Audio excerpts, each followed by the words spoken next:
There's like 3 things that month.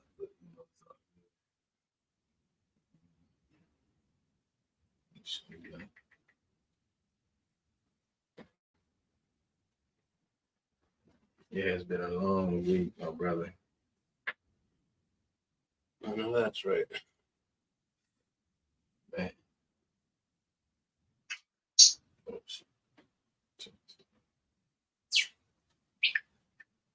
Silent.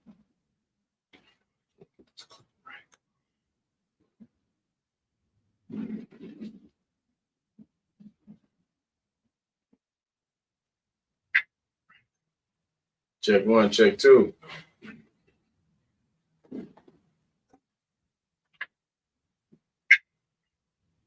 Check 1, check 2. Give me a check 1, check 2. Check 1, 2. Okay. Check. Give me a check 1, check 1, 2.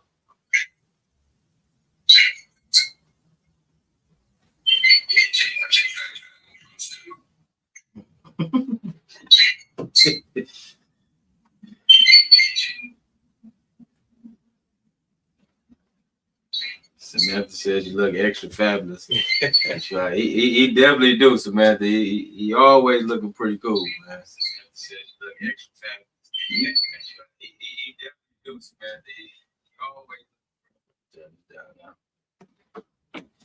So do you know how are you up? Hey, what's going on, Tia? Peace and blessings, everyone. Peace and blessings. Welcome to Fli-City Blackout. If you can like and share and subscribe to the channel, we greatly appreciate it. First and foremost, we need everybody to like the page and then like the show, if you will. We greatly appreciate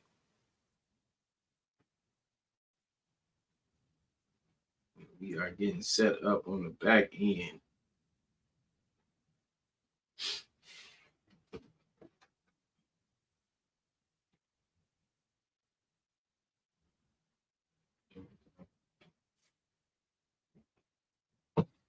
We are set to have a phenomenal conversation, man. Glad to have my brother in.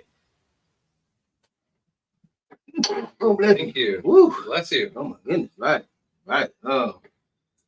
Definitely glad to have my good brother in, man. We're gonna have some family conversation. We look for everybody. If you got any questions that you'd like to contribute to the conversation, please put it in the chat, right? And then we'll be able to pull those conversational pieces up so we kind of have a family discussion, right?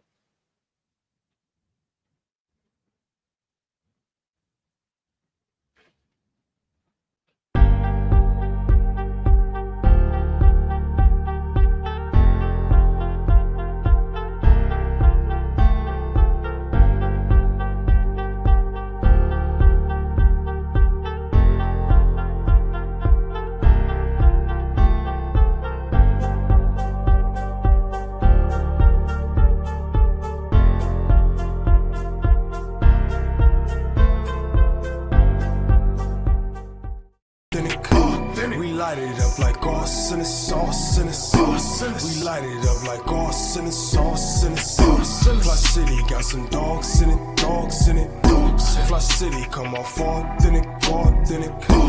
We light it up like arse in the sauce in the sauce. We light it up like arse in the sauce in the sauce. My city experiencing a transition from penny pinching, maximizing our dollars, multiply triple digits. I came a long way from baby jars in a project kitchen. All right, peace and blessings. Welcome you to Fli-City Blackout. My name is DeWaun E. Robinson, aka Royale X, and I'm sitting here with our good brother, Genesee County. I'm going Genesee County Commissioner.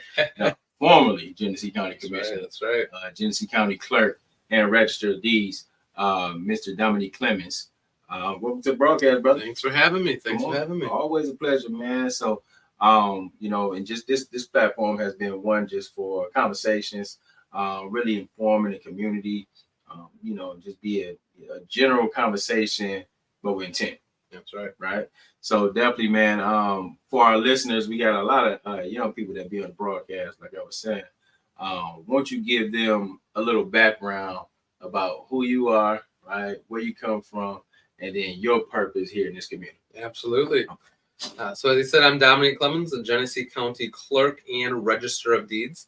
And I got in this role kind of in a unique way. I think that's how most young folks get involved, is they notice things happening and things changing. I was born and raised right here in Flint, went to Flint Southwestern, a proud Knight. Southwestern? I went Southwestern. Okay, when you graduate? Class of 11. Oh, come on now. 11. That's right. That's right. We young people, baby. That's right. Flint represent. So I got involved with politics while I was in high school. Started volunteering, getting involved, just seeing so much happening in our community and such a need for change. It's quite frankly, we had the same tired old leaders doing the exact same thing and not making a difference. For sure. When I was in college, that was when we had the water crisis. I was coming home trying to be helpful, do water drives back at school at MSU and bring funds and bring resources back to the community. And my career had mostly been being that background person, right? I worked for some state reps. I worked on campaigns. Never thought I'd be the one to run for office. But I went to a board meeting, and that's really what changed it for me. I sat in that room at the Board of Commissioners meeting. This was back in 2019. My county commissioner was retiring. Okay. A couple of folks said, you should think about running. I said, that's not really my thing. I'm the background person. And when I went to that board meeting and I looked around the room, what I saw was a bunch of the same people making decisions for our community. And when I say same people, older white men making decisions for the city of Flint. There were no young voices on our Board of Commissioners. The youngest commissioner at that time was 56 years old. Wow. There was very few voices of color. At that point, it was only Commissioner Nolden and Brenda Clack. Okay, big shout out to them too. And I said, we need some more diverse voices here representing our community. The county commission, of course, represents the entire county, but Flint's a big part of that county. So I ran in 2020, happened to be one of the youngest people to run for county commissioner. And interestingly enough, my opponent was one of the oldest people to run for county commissioner. So we had a good time. We had a good race, a good primary. Won the race and was able to get a lot done in that first term as county commissioner. Got appointed by my colleagues to be chair of the Board of Commissioners. And then redistricting happened and it affected me. They changed my district. I had a much more competitive race, but I ran and won re-election. But right in the middle of that re-election, there was a lot that was happening in the clerk register's office, which is what leads us to where we're at now. My predecessor, he was convicted of some misconduct in office. He was removed from his job as clerk register, and the county circuit court, they make a vote. They decide who fills that position. Okay. And they voted to appoint me to fill the position of county clerk and register of deeds. And in doing that, they made me the first African-American county clerk in our county's history and the youngest county clerk in the state of Michigan. Well, I think when you're talking about being a young brother here in the city of Flint, but then just being involved, right? And then going to these board meetings and then having an opportunity to serve and being the youngest county clerk, right? I think that's something to be celebrated with. You know, a lot of times, man, you know, we don't know the plight, or we don't even know the process of folks getting to where they are. That's right. You just see these folks in a position and, you know, just automatically just like, okay, so, but, you know, I commend you for being a young man and out there just really want to be engaged, going to the meetings, working, you know, putting skin in the game, right? A lot of times, man, you got to work with folks, man, and you got to learn the game. So, man, I could respect that. And so when you said that the former Genesee County Clerk, which was John Gleason, you know, the situation took place with him and you were able to catapult us, you know, into that position, right? You know, and go through a series of interviews, right? Just don't be. That's right, yeah. Interviewed with the judges. And let me tell you, one of the most intimidating interviews. We got 9 judges sitting there. Break that down because folks don't know like that process, right? So usually this is an elected position, county clerk and register of deeds. And I will be on the ballot this year in 2024. I'll be asking for the community support. But because my predecessor resigned from office, what state law states and the state constitution specifically says when there's a vacancy in the role of county clerk or in the role of register of deeds, in our case, it's a joint position. And when it's that joint position, that means the circuit court has to make an appointment. In Genesee County, we have 10 circuit court judges. So that means you've got to interview and be selected by these 10 judges. So I walked into, filled out an application and got asked to interview in a room full of judges, folks that have been around for a long time, making some really important decisions on people's livelihoods. And I'm interviewing with them about what I want to get done in the clerk's office. Yes. And in that interview, I mean, not only did I talk about community and that representation piece, but I talked about my experience. So yes, while I was a county commissioner and had good relationships and got a lot of work done, I had experience in a lot of the different pieces of the clerk's office. That's right. When I was in college, I worked for the Ingham County Clerk, which is Lansing area. So I worked in a clerk's office. I'd seen how a clerk's office operates. Yeah. When it came to elections, which we're going to talk about a little bit later, the election administration is a big part of the clerk's role. I had been a poll worker when I was in college. I had been on the board of canvassers, which the clerk's office is involved with. Yeah. So I really knew the ins and outs of how a clerk's office works and operates, even though I was so young. And a lot of folks were felt a certain type of way when I got appointed. Of course, the youngest, of course, African American, and that paints a target on your back. And all I said is, I'm going to do right by this office. I'm going to do right by this community. And that's what we've been out striving to do in this 1 year, just over a year now that I've been in this position. Well, you know what? Let's. So the thing is, sometimes people are destined to be in certain positions, and sometimes, like, we in this community, we have to allow folks to go and have opportunities. So especially like young people, man, I love when we talk about young people not necessarily having the opportunity to be able to be in those positions, or folks who are like, seasoned elder leadership, right?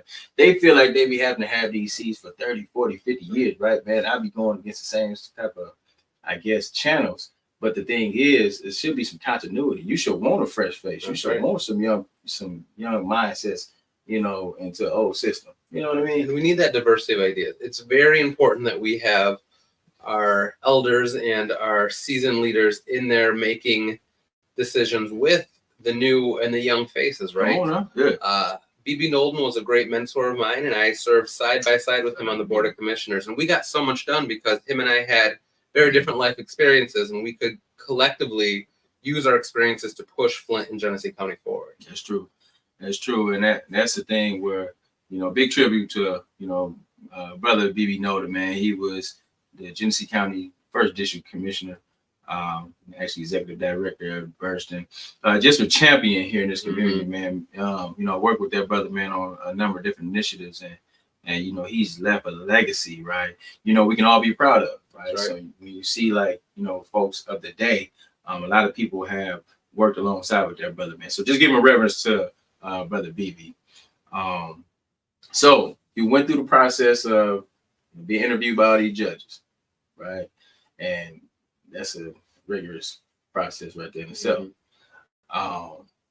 Now becoming a part of, the clerk, just being a clerk, won't you expand on some of the roles and responsibilities of a clerk? Because I think it's very important for folks to know job duties. Absolutely. Right? Absolutely. So tell us about it. So many folks don't know what county government is, right? We all know who our president is. We know who our mayors are. The base. But it's that middle level that county government a lot of folks don't know. Exactly.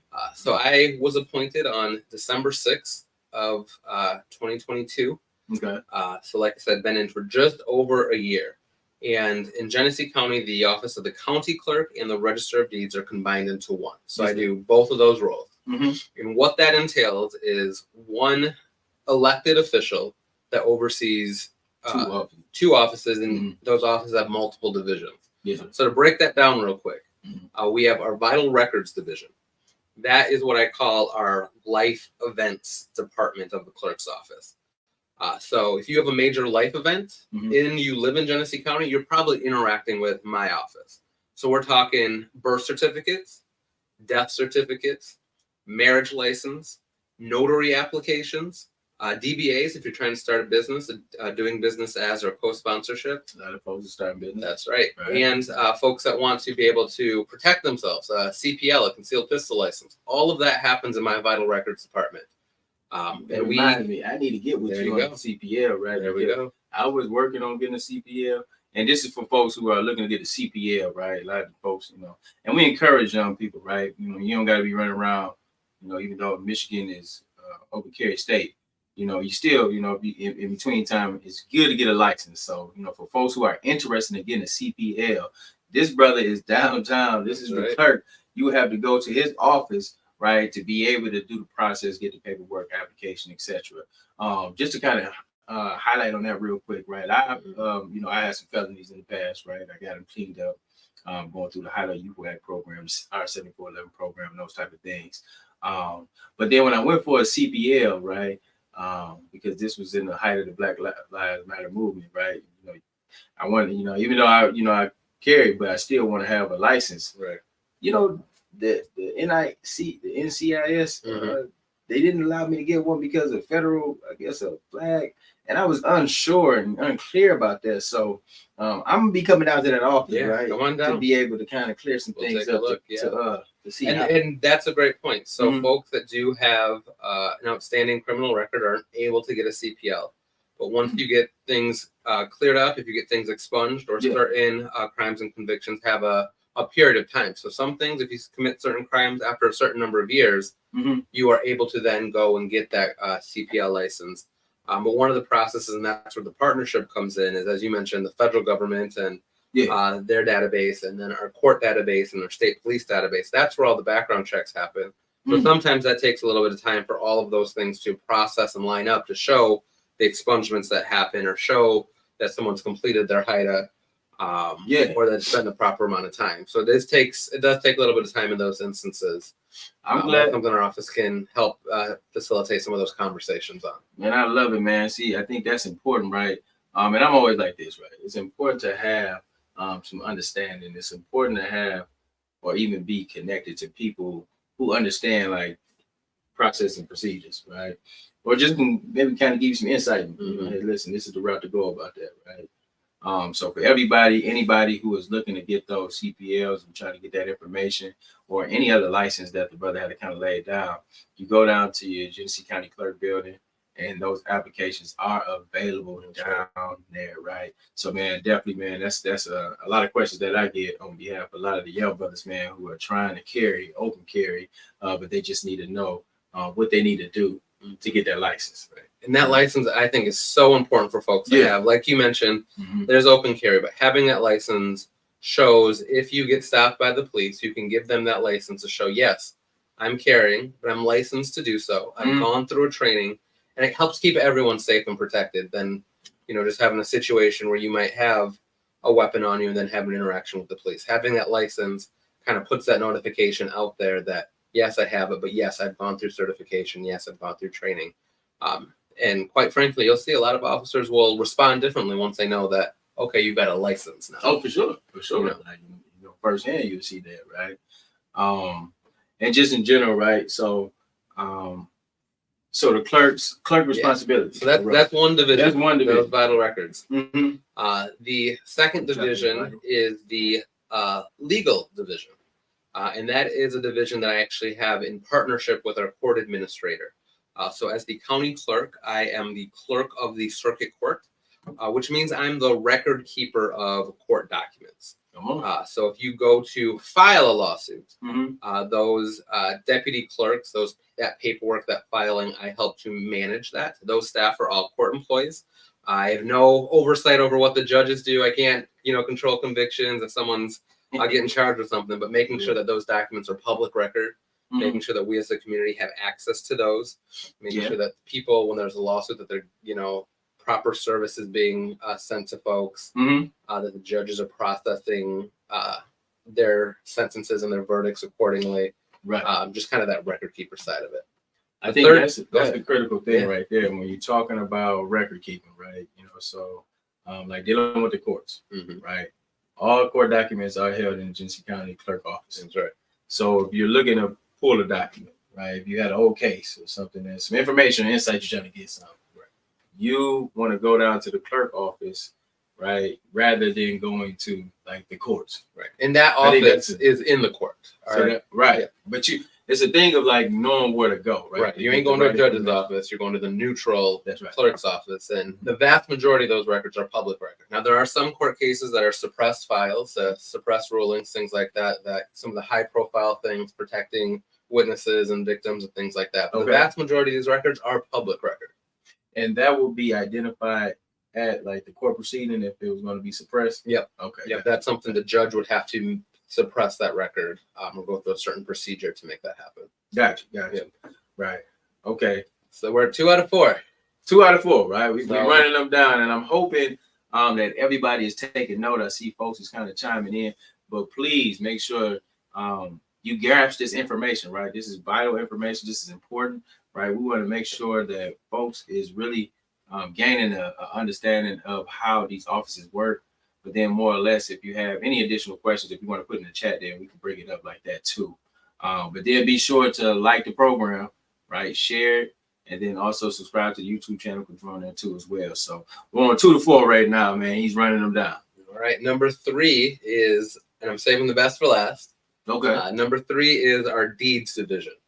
So now Okay. we're talking property records. So you're probably getting the hang that if it's record keeping, if it's data, if it's information in the county, my office is involved with that. You're right. So that deeds division, those property records, when somebody purchases a house, and they're going through the process with their mortgage office and a title company, the thing that you have that shows that you own this property is a deed. Yeah. And we keep on file all of the deeds, the mortgages, and the property records throughout the county are kept on file in our office. If there's a transfership in ownership, you want to get a new name added to a deed or transfer a deed to somebody else, all of that paperwork is going to happen in our office. And the reason for all of that is because houses are somebody's personal assets. And that deed shows who owns it, right? Right. And one of the things people think is, all right, I've got this house, I own this house, and somebody can't steal a house. You can't come and pick up a house and, move it away. Not But like we that. see property fraud. That's a real thing. Just, yeah. And it's deed fraud. People come in and they can try to create a fraudulent deed. If you've never recorded your deed in the Register of Deeds office, it's hard to prove that you own this property. How would somebody forge a deed though? How would they? So it's something we're seeing across the state. They will they'll create a fake quit claim deed. Okay. Now this is against the law. This is a crime. They come file it in our office, and then they can say, "Look, I've got a deed with my name that says I own this property." Well, if that's the only deed on record, now we've got some challenges. Now, when it happens when someone's got another deed on it, now we've got this trail of custody, if you will, or the chain of title that shows when the sales happen, when property transfer happens, someone turns in a fraudulent deed. And we've got some resources and some services that folks can sign up for alerts for their house, where you can sign up, and if someone ever files any sort of documents relating to your house, you'll get a notification. So if you know you're selling your house, you're going to get a notification. There's a new deed that went up. You'll be like, yep, that's right, I'm selling my house. Yeah. But if you ain't selling your house, you own it, and you get that notification that says there's new document on your house, you're going to go and look at that. That's right. Because that's going to end up turning into a court proceeding where you have to prove ownership. So you want to make sure you have that deed, that you have that mortgage registered in the Register of Deeds office. So listen, for all you new homeowners or potential homeowners, there's a process, and we encourage home ownership, right? We talk about being homeowners. We talk about going down there. Look, if you got a home and you're looking to register that home, you need the deed to that property. You want to go down to the clerk's office, make sure those paperworks are processed right. And then if you get a notification, if you're a previous homeowner and you didn't make a sale, or you don't anticipate making a sale, right? You want to make sure you check into that, right? And that office is where you will go to be able to dispute. And there are hundreds of types of documents that we record in the deeds office. A lot of those are legal documents. You'll need a lawyer to work with that to create a quick claim deed or a ladybird deed or a warranty deed. So these are just the different types of deeds that transfer ownership of different properties. So ladybird deeds is one of those types of deeds that you can add people's names on to help with the transfer of property in like kind of a generational sense, adding a next of kin or a spouse or something like that. Critical information. That. Yep. But the other thing in the deeds office that we're working on has kind of been a special project of mine is throughout the country, throughout Michigan, but even here in Genesee County, we still have a lot of restrictive covenants on a lot of these deeds. And what a restrictive covenant is language in deeds that restricts the deed to specific things. And we're working on removing a lot of those specific restrictive deed covenants because we have deeds in Flint, property records in Flint that aren't enforceable, that say a black person cannot buy this home. That's still on deeds in the county. Oh, so If say that again. Say that If you again. bought a house Yeah. you're in your family Mhm. 75, 100 years ago, Mhm. it was commonplace to put these restrictions on certain deeds because they don't want people of color living in certain neighborhoods. Of course. And if that deed gets handed down, a lot of times that language was never taken off. Mm. So one of the things we're working with home buyers is working to help them update deeds to get rid of that restrictive language. It's not enforceable now, but it's still having a record that still has that harmful, hurtful language is just that reminder of the trauma that we as people of color have gone through over the last years. We need to clean up the language in these deeds and these property records. Yeah. To just get rid of that. And that's one of the projects we've been working on aside from digitizing and making people have the ability to have more services online. You can e-file a lot of these records, your deeds and mortgages, and same thing with vital records. You can request a birth certificate online. You can request a marriage license online. What's your, so it's on the Genesee County website, geneseecounty.gov. You go to the clerk registers page of that, and we have a full entree of the different services that we provide. A lot of them online. Some of them are still in person. I think that's I like that you're cleaning up old records, right? When you're talking about some of that old language that was on previous documents being cleaned up, right? And really kind of, striking those things off, right? I think that's something that you're right. Documents are handed down, and you want to ensure that, everything's up to date, right? All these vital records that take place in the clerk office, and I'm not sure even a lot of people even knew that, right? So that's why it's good to have somebody in there to be able to speak to the tunes of what you have available here in your city, right? And where to get the documents from, processes and procedures, that's critical, right? And these are, we have the historic records of this. We don't have everything. Certain things are kept at the state when certain life events happen and certain law changes. Birth certificates from 1836, the founding of Genesee County. Really? We have original deeds from the 1800s when this county was founded. Because as the record keeper of the county, all of these type of records we keep forever. So as the first birth certificate when Genesee County was incorporated, we have those records. And those ones we have in paper. They're vaulted and in storage. Now, modern day, most of that stuff is kept, of course, online and virtually. Right. But all of the historical records, I think that's gold, man. That's something, even I'm finding a lot about, even based off this conversation, about some of the things and, what's offered down there at the county clerk office, man. Anything else we got going on at the clerk office? That's 3 out of 4. That's 3 out of 4. Okay. So number 4 is probably what I think is one of the most important parts of the clerk's office, the 4th division, one that affects every resident of Genesee County, and one that's probably our most public-facing division, and that's our election administration division. That's right. I think that's like a big. It is big. I guess a big office. It is. Yeah. So break down.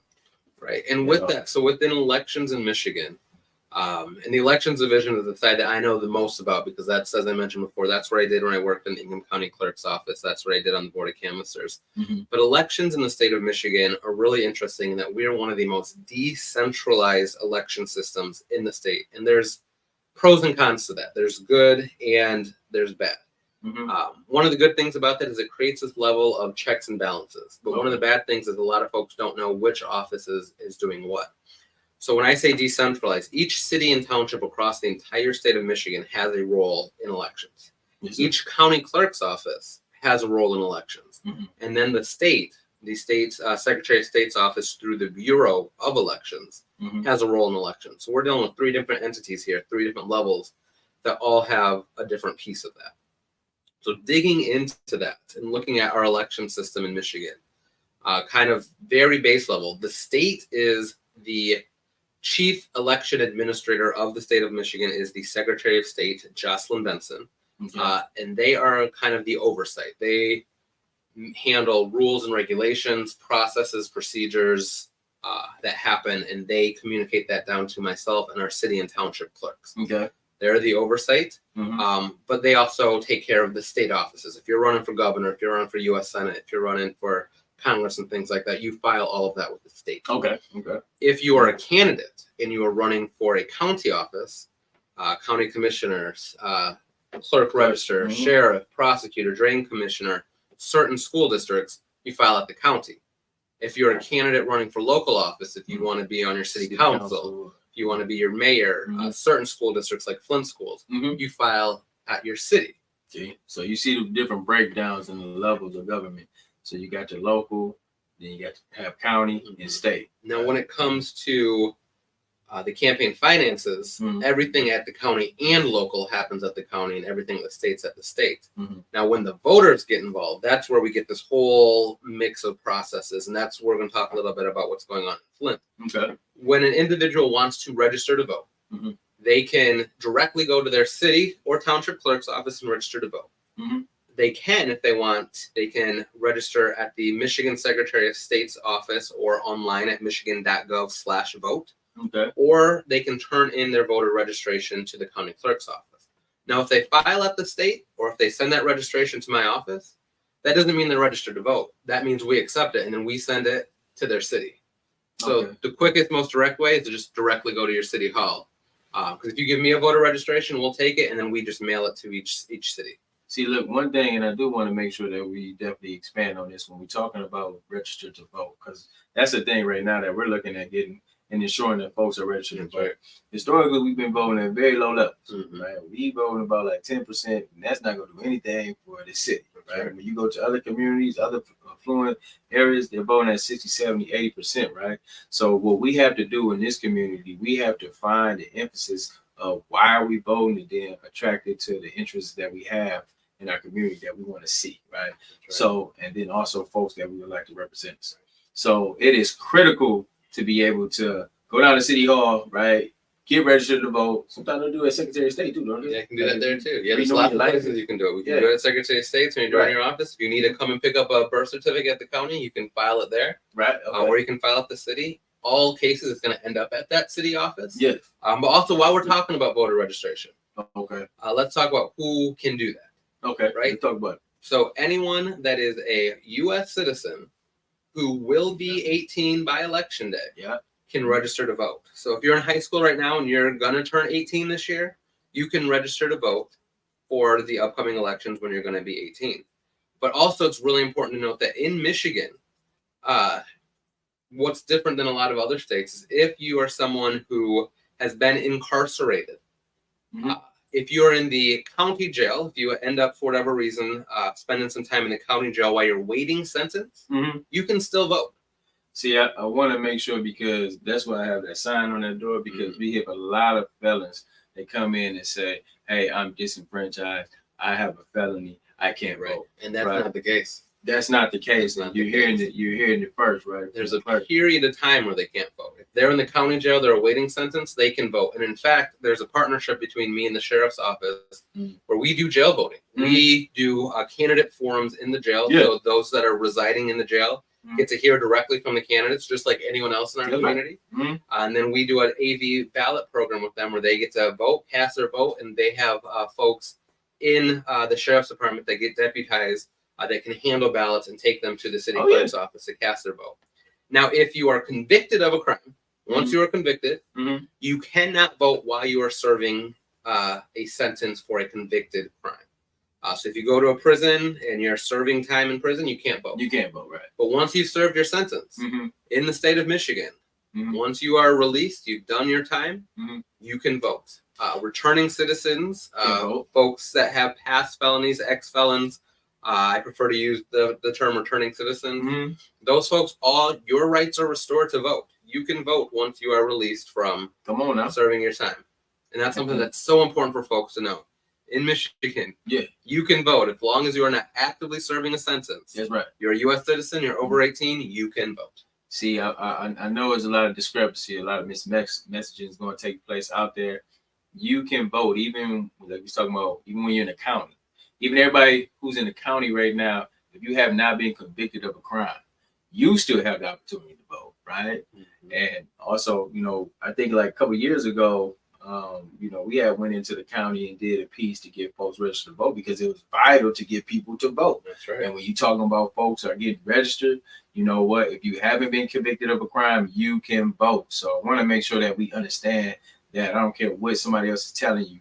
If you are in the county, if you have a felony, and you out here still in this world, right? If you have not been convicted of a crime and active serving prison time, then you can still vote, right? And let's take that even one step further. And I want to give credit to the Michigan Secretary of State, Jocelyn Benson, and the state legislature, because just last year in 2023, they passed a law making us the first state in the nation that has automatic voter registration for returning citizens. So what that means is those folks that are being released from serving a sentence, that have had their voter registration rights stripped away from them while they were serving that sentence. Come on now. In Michigan, they will automatically, their registration will automatically be re-registered. So you don't have to fill out another registration form. You don't have to go back to the Secretary of State's office, the city clerk's office. That's rolling out this year, the first state in the nation to automatically re-register returning citizens. Say that again, because I think that was some pertinent information. Absolutely. So Michigan, the first state that is starting automatic voter registration for returning citizens after they have served their sentence, because that's how important voter registration is. And we're trying to remove barriers. We're trying to make it easier for everyone who has eligibility and has the right to vote to vote. But once we're making all this eligibility easier, right? We're making it easier for folks. We need folks to exercise that right. And that's one of the things I did want to go ahead and go into. One thing for sure, right? We had a conversation with Mrs. Stanley yesterday. She was talking about this. We have to make sure that we do our part. And when we talk about us as constituents in this community, we have to go vote. So if you want folks like Dom in office, you want folks that you can call and connect to that's going to get you the right information, you want to make sure people are in there and they're servicing.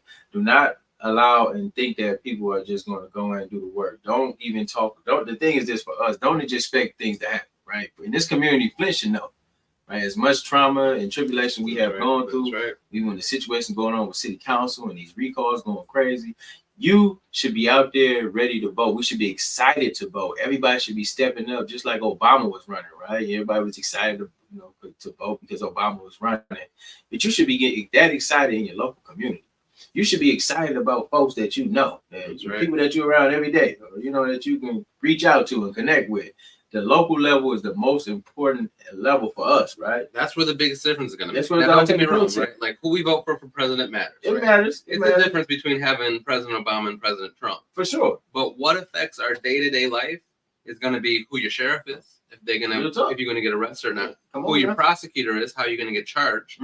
Who your city council is. They're setting, as we've all seen, or attempting to set ordinances and trash contracts and city policing and community policing, spending these ARPA dollars or attempting to spend the ARPA dollars or hiding the ARPA dollars in general fund. That's now. All your local elected office. Real talk. So that's what's the most important. Protecting your fundamental rights. Electing bad council members, you're going to see that effect immediately. Oh, for sure. Electing a bad president, you may not notice that difference for a couple of years. Now, all politics is local. Yeah. Now, like we said, it do matter about at the national level because we have a national election that'll be coming up here soon. That's important. But like we're talking about your local municipality is important. It's the most vital piece that you can get involved in, that you can vote for, and that you can hold accountability at. Right? You really can't hold accountability too much at the national level. But if you are working and you're holding folks accountable at your city hall, you're holding your Genesee County commissioners accountable, your state rep, right, your mayor, right, those are the people that's making decisions every day for this community. So we need to go ahead and emphasize on getting out to vote. Now, in your office, are you looking at ways to activate folks to get out to vote, or looking at different ways to be able to present a different synergy around voting? Like, are we opening it up? What are we raising this 10% up to 60%? Are we doing some different things than what we've done in the past? We want to do as much as we can to expand that vote. And that's one of the benefits of having this decentralized system. You've got city clerks that are working on that. You've got township clerks. You've got your county clerk. You've got the State Bureau of Election. We're all trying to address that and do that. So outside of that voter registration, just a real quick go through that process. It is the city and the township clerks. So your Flint City Clerk, that's the person that's going to send you your voter registration card to tell you that you are registered to vote and what your precinct is. Or you can call down and you can call down and check. Okay. It is your city clerk that sets the precinct boundaries for what your precinct is and where your voting location is. That's the city. It's the city clerk that is going to, and I know we're going to talk a little bit more about that in a minute, that's going to approve or deny signatures for petitions based on if they live in the right ward or not. That's right.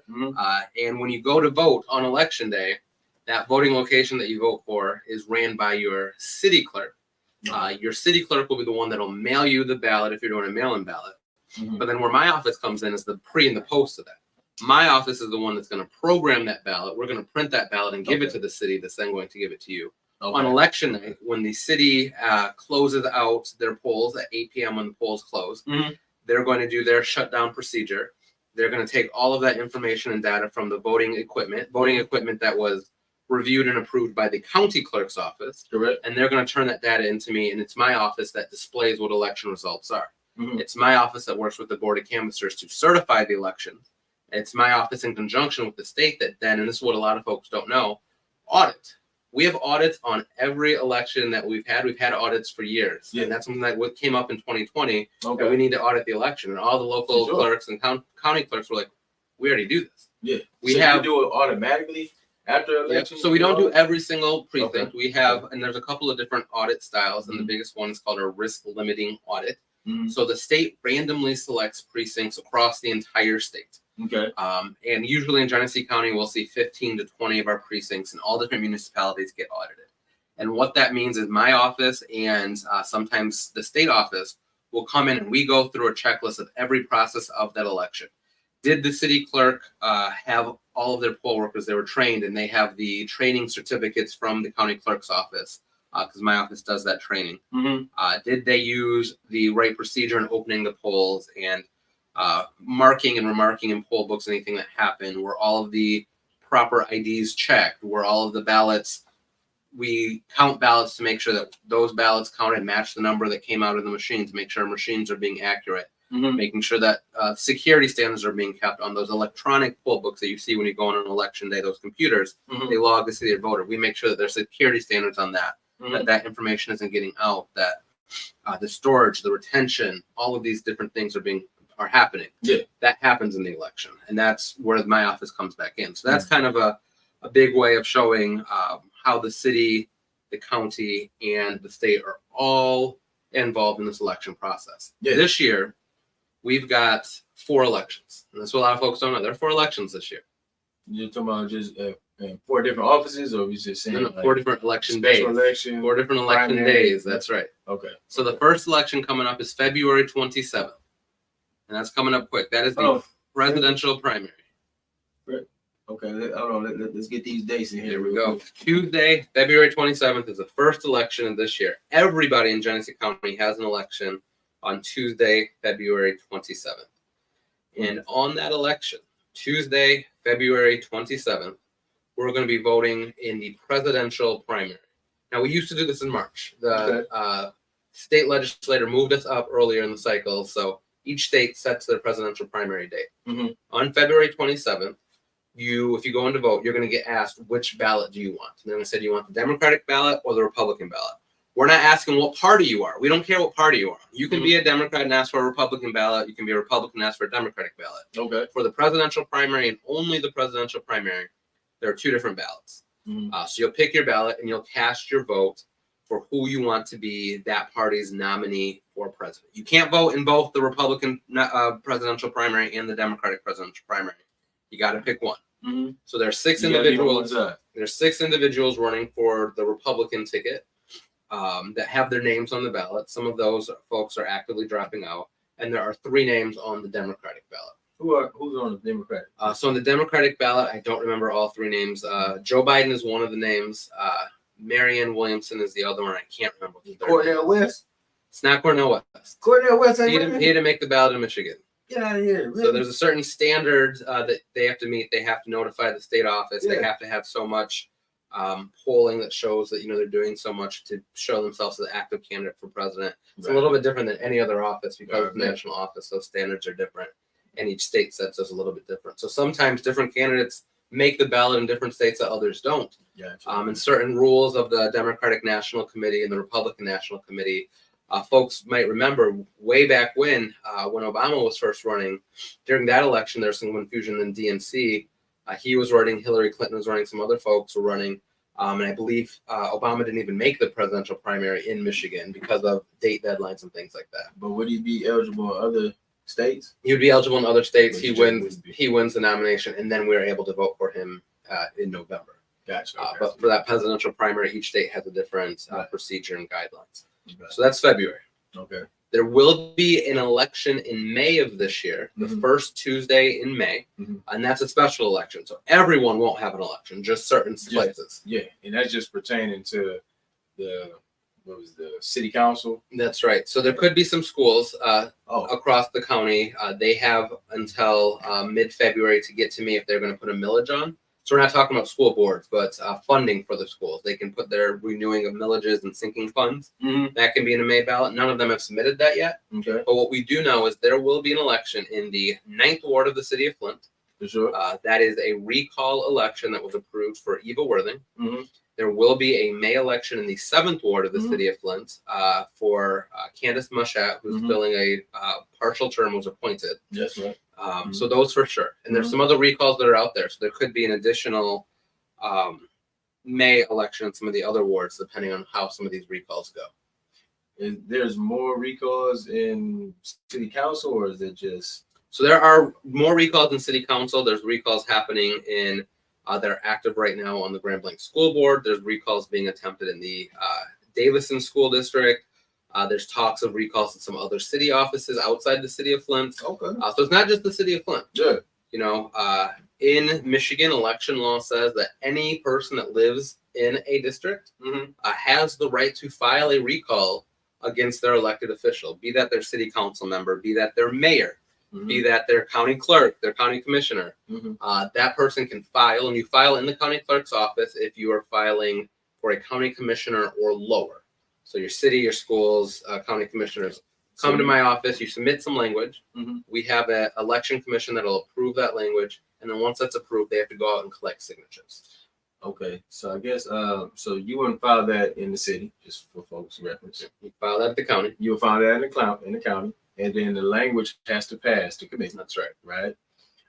Is it reasons why some of that language may not be successful or Absolutely. So the language that gets submitted Mhm. has to be clear Mhm. and it has to be factual in nature. Right. Okay. Now, what's interesting is there's court cases that challenge what that clear and factual means, and it's been ruled that clear and factual doesn't mean that it has to be accurate. It has to be a statement of fact. So what they're saying is you can't write a recall and say, I don't like councilperson so-and-so. I think they are this, right? That's a statement of opinion, not a statement of fact. But you can say, councilperson so-and-so didn't show up to this meeting. That is language that would get approved. Regardless if they actually showed up to that meeting or not, that's something that can be adjudicated later in court. But as far as that language getting approved, that is clear. It is a statement of fact. Oftentimes when these languages don't get approved, it's because they're not clear. They're trying to pack too much into that recall language. They're writing a paragraph that makes it hard for the voter to understand. We throw those Get out. information now. I'm telling you, If you'll be writing a whole thesis on. That's right. Somebody If you spell the elected official's name wrong, put the wrong office, I'm sorry right? That ain't clear. If you're spelling their name wrong, that could be a completely different person. That's right. We can't approve that recall language. It's got to be clear and it's got to be a statement of fact. Real talk. Once that language is approved, there's a little bit of an appeal period. So the candidate that's the elected official that's getting recalled, they can appeal it in court. And then it's up to a judge to decide if they believe the language is clear and factual or not. Oftentimes, the judge upholds the recall. But once that language is approved, that's just the start of it, right? Yes, right. Now the real work begins. Right. Now individuals have to go out and collect signatures. Yes. And they've got to collect 25% of signatures of people in whatever that district are that voted in the last governor's election for all candidates for governor. So the last governor election here happened in 2022. Yes. So if we look at city of Flint, we look at, let's say, first ward, 25% of the people that voted for a candidate for governor in 2022, that's the number of signatures you need.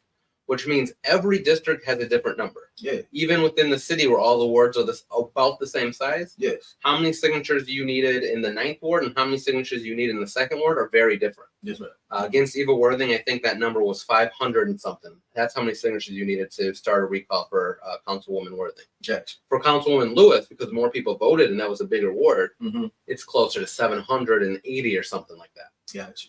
So each ward's got that different number of votes. So you got to collect those signatures. Mm-hmm.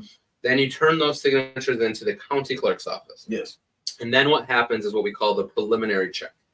And the preliminary check is my office goes through every single signature page, Mm-hmm. and we're checking a couple of things. Did you fill in every line? Every line on that petition has to be, every section, I should say, has to be filled out. You got to print your name. Right. You got to sign your name. Right.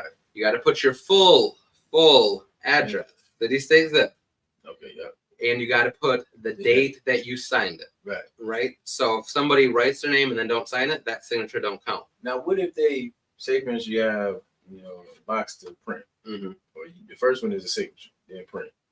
What if sometimes people may not be privy to doing signatures? What if they print both boxes? So Is that is acceptable if Okay. and only if that's what they use for their signature. And what it gets checked by is the way they sign. So when you go into the Secretary of State's office to get your driver's license, register to vote, and all of that, Mhm. you sign. That's what signature it's matching. So if you hand printed it when you got your ID, Yeah. do it the same way. If you signed it in cursive and then you print it, maybe life events have changed, right? People that have gotten a little bit older and seasoned in society, people have gone through some medical issues like a stroke, their signature has changed. They need to contact their local clerk's office or go to the Secretary of State's office to update their signature, especially if they know they're going to be signing petitions. So there's that signature match. Because we check to make sure that's something the city clerk will do is the signature match. We just check to see, is there a signature? Right. Is there an address? And then the big one that so many people mess up on is the date. Right? On that, signatures are good for 60 days. Mm-hmm. If you sign something and you turn it into me on day 70, anything for more than 60 days doesn't get counted. Gotcha. So if you put your birth date, and we see it so many times, people sign recall petitions and they put their birth date down. It's like a common thing. It's real common. We've thrown out hundreds of signatures on that because your birthday, if you were born July 1st, 1968, well, that's more than 60 days ago. I can't count that signature. You're right. So it's the date that you sign it. That's right. So that's the preliminary check. Mm-hmm. So then we also in the preliminary check, we look at the full petition page. It's got to have the language exactly as it was approved. Mm-hmm. If the language says Councilperson A didn't show up to a meeting on July 1st, That's right. word for word, period for period, that's Mhm. what's got to be on that petition. If it's the same recall, but it says Councilperson so-and-so voted on this, that's not the language that was approved. That whole sheet doesn't count. If the person collecting signatures at the bottom of the page, the person handed out signatures, getting signatures from different people, they've got to print their name. They've got to sign their name. They've got to put their date. They've got to put their address. If they don't pull all that, that entire page of signatures don't get counted. So the petitioner's got to make sure that they're filling out the certification on the bottom. Right. So that's the preliminary check. So I Then know it goes back to sounds, the city. I know it sounds very tedious, but that's why checks and balances are That's in right. place, so ensuring that everything is fair and above board. So I'm hoping that folks understand this information, so you don't get out there and do something that's be disqualified, doesn't count, right? Mhm. You know what I'm saying? And I think that's been a mix up, man. So when you're talking about these elections and these signatures and these recalls, right? People are out there actively, trying to recall folks, right, for whatever reason. And that is their right to do it. Yeah, and that is your right. We want to make sure that we are not discouraging nobody from holding folks accountable. I'm the first one to say, like, if somebody is not doing the job, they're not doing the work, they're not following through on what constituents want, then they need to go, right? That's right. Now, if you are out there actively looking to recall somebody, right, you want to make sure that all this information is in text. And I'm just listening to what the brother's saying, like when you're talking about the amount of signatures you need, right, to how it should be filled out, right, and then where you turn it in to, right, and how it's verified and all those different things. right? It's a process. And it's a hard process. It's a very hard process, very strenuous process. I but think they do that on purpose, right? The state legislator sets this process. These are for sure. your House of Representatives, your Senate. They don't want to get recalled, so they're going to make it hard to get them recalled, which also means your local offices too, right? Oh, for sure. A lot of folks, they make it hard to vote. We're trying to undo that, make that easier. They're making recalls harder. We're trying to address those types of things. Right. But also, we know there's some confusion going on in the current recalls that are happening. And I think a lot of people make sure you everybody like the show. First and foremost, everybody on here like the show. If you're supporting with the content, you appreciate what's being shared. Make sure you like the program, right? That's first and foremost. I did have a question in here. I think Cynthia had dropped one. She said, "Can immigrants vote?" I know we got an influx of immigrants. Yeah. So immigrants can vote if they become a U.S. citizen. Mm-hmm. So if they're not a U.S. citizen, they're not able to vote. Mm-hmm. But if you immigrate here, you go through the process to become a citizen, either through taking a citizenship class, either through the marriage process. Once you're a U.S. citizen, it doesn't matter where you came from. You don't have to have been born in America to become a U.S. citizen. Right. But if you're a U.S. citizen, U.S. citizens in Michigan can vote if they're not serving a sentence for a crime. I think that's so. So I hope that answers your question, Cynthia. You got to go through the process to be American, right? Mm-hmm. You know, there's a test, right? That actually, who was George Washington and all this other stuff. I saw the test, but it looked at it, I said, wow. Even some of that stuff that I don't even So I said, there's a lot to the test, and I mean, it's our education system that it is, but I can guarantee you probably most high schoolers that were born and raised in America couldn't pass the citizenship I'm just test. telling you, I looked at that like, well, who really recalls this stuff? Who cut down It's a hard the test, yeah. What's the Star Spangled Banner word for word? That's Yeah, right. it's crazy stuff, but no, but definitely I hope that answers your question. Yeah, man, there is some discrepancies taking place here in this second war where folks are going out there to recall Second War Councilwoman Liddell Lewis. Mhm. I know Miss Beverly Biggs is taking aim on that. Right. So she was out there going into we just had a redistricting back in 2021, right? Just so that way we clear and kind of bring it back. So the lines were changed, some districts were moved, different streets were moved in different wards. So you had that taking place in 2021. So now in 2024, there's a recall taking place in the second ward. Some of those areas is not considered the second ward anymore. Right. So let's talk through that. And before I get to that, to finish that process, so we talked about the preliminary check, and this is going to go right into that. Okay. After I do my check, my office does our check. We give the original petition signature pages to the city clerk. Before we do that, when we accept those into our office, we date stamp every single page, and we make a copy of every single page. So we've got this chain of custody. We know how many pages were turned into our office on what date. And then we give those originals over, and we keep a copy of that. So we make sure that every single page is accounted for in the case that the city loses pages or is unable to complete their job. You're right. And then when we give them to the city, it is the city clerk's responsibility to then do the full registration check. And what the city clerk is doing is they are making sure that every person that signed that is a registered voter, and they're registered to vote in that ward. Come on now. So if somebody is signing a petition with a false name, that's not going to count with a fake name, because we're checking to see if that person a registered voter in the ward and that signature matches. So people really coming like that? There are people that are doing that, and that is it's something that could be challenged in court. That's something that criminal action could be taken on, because some people could make the argument that is voter fraud. That could be an illegal activity. And if anybody believes they are witness to or have knowledge of a crime, including an election crime, election intimidation, voter intimidation, someone filling out a ballot that shouldn't be filling out a ballot, which is very rare and few and far between. Someone signing a false name for a petition signature. If someone signing the name for somebody else, if somebody comes to your house to fill out a petition, you can sign your name. You can't sign your husband and wife's name. You can sign your name. If someone thinks that they're witnessing a crime, that's something that should be reported to law enforcement to be investigated. Flint Police, the Sheriff's Office, State Police. If they think that there's a violation of campaign finance, that can be reported to the Secretary of State. My office and the Flint City Clerk, we are not investigative bodies. We don't investigate those things. But did those they- are all election laws that need to be upheld. Gotcha. So the city does their check. Mm-hmm. They say they'll bring up back the signatures, and they'll say this many people that signed it are registered voters in the right ward. Okay.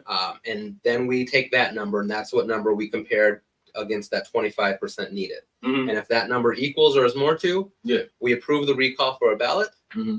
If it's not, the recall fails. Mm. So what's happened most recently in the city of Flint, as you mentioned, we had a charter change, we had Yeah. redistricting, Yes. now we have recalls going on. Yes. What happened is when the first recalls were filed in my office, Mhm. the city of Flint did their registration check, Mhm. and they checked those registrations based on the new, what people are calling the post 2022 ward map for the city of Flint. Gotcha. And they determined in that there was not enough signatures to recall Liddell Lewis. So that was the first time. That was the first time. Now, when that was happening, I started during that process between the Liddell Lewis recall and the Eva Worthing recall. Mhm. That question came up to me: is it the 2021 wards or the newer wards? Okay.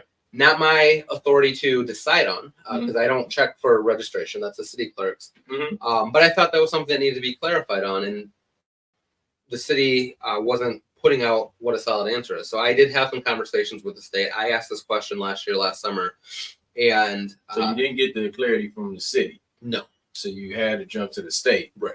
Okay. And at that point, the state, there's a lot of things going on. The state wasn't super interested in putting something out because this was a hypothetical, right? They're like, well, we'll cross that bridge when we get to it. When a recall gets turned in, if a recall has enough signatures to get approved, Mhm. right? Because it's also would affect a special election. Mhm. So I asked that question a couple of different times to a couple of different people, got kind of a non-answer, and worked our way up the chain throughout this fall as recalls were getting turned in. We were reviewing signatures, Mhm. and more questions were coming up. When the Eva Worthing recall came about, we still didn't have a solid answer. The city checked the Eva Worthing recall based on the new wards. Mhm. And when it came back to my office, I said, hold on a minute. We don't have a solid answer on this in new wards or old wards. I'm hearing two different things. Right. So in the Eva Worthing recall, we took and we put every address that signed that we said was a registered voter, that we said, fill out all the things, and we put it in a spreadsheet. Mhm. And then we had our GIS department, our map department in the county, map these addresses out with an overlay of what the old ward was and what the new ward was. Gotcha. And in doing that, we discovered that if you look at the new ward, there was enough signatures to recall Eva Worthing. If you looked at the old ward, there was also enough signatures to recall Eva Worthing. So 80% of that ward didn't change. Yeah. Right. So either way, They was recalling. people wanted Eva Worthing to be recalled. Right. Now, is there enough votes to get her out? That's yet to be seen, but there's enough signatures. Yeah. Right. New ward, old ward. But then I said, wait a minute, we got to go back and look at what happened with Councilwoman Lewis's recall petition. Okay. And it was the opposite thing. We looked at it, and there was only 50 something, I don't remember the exact number, that were thrown out because of being in the wrong ward or the wrong district. Mm-hmm. So we said, let's just, for argument's sake, say every one of those that was thrown out for being in the wrong ward should have been the right ward if you looked at the old ward, which wasn't the case because there's a couple of people that signed that didn't even live in the city of Flint. So we said, let's say everything's good, and we mapped it out. Once we got rid of the duplicates, once we got rid of the people with the wrong address, wrong birth dates or didn't sign, the old ward was not enough signatures to recall Liddell Lewis. The new ward, there was not enough signatures to recall Liddell Lewis.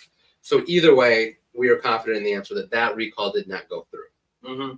But we still didn't have a solid answer. So I'm calling the state still, calling them again into this fall, into this winter, asking this question. And it gets to the point where I'm not getting the answer. So I'm elevating this up and I'm talking to more and more people.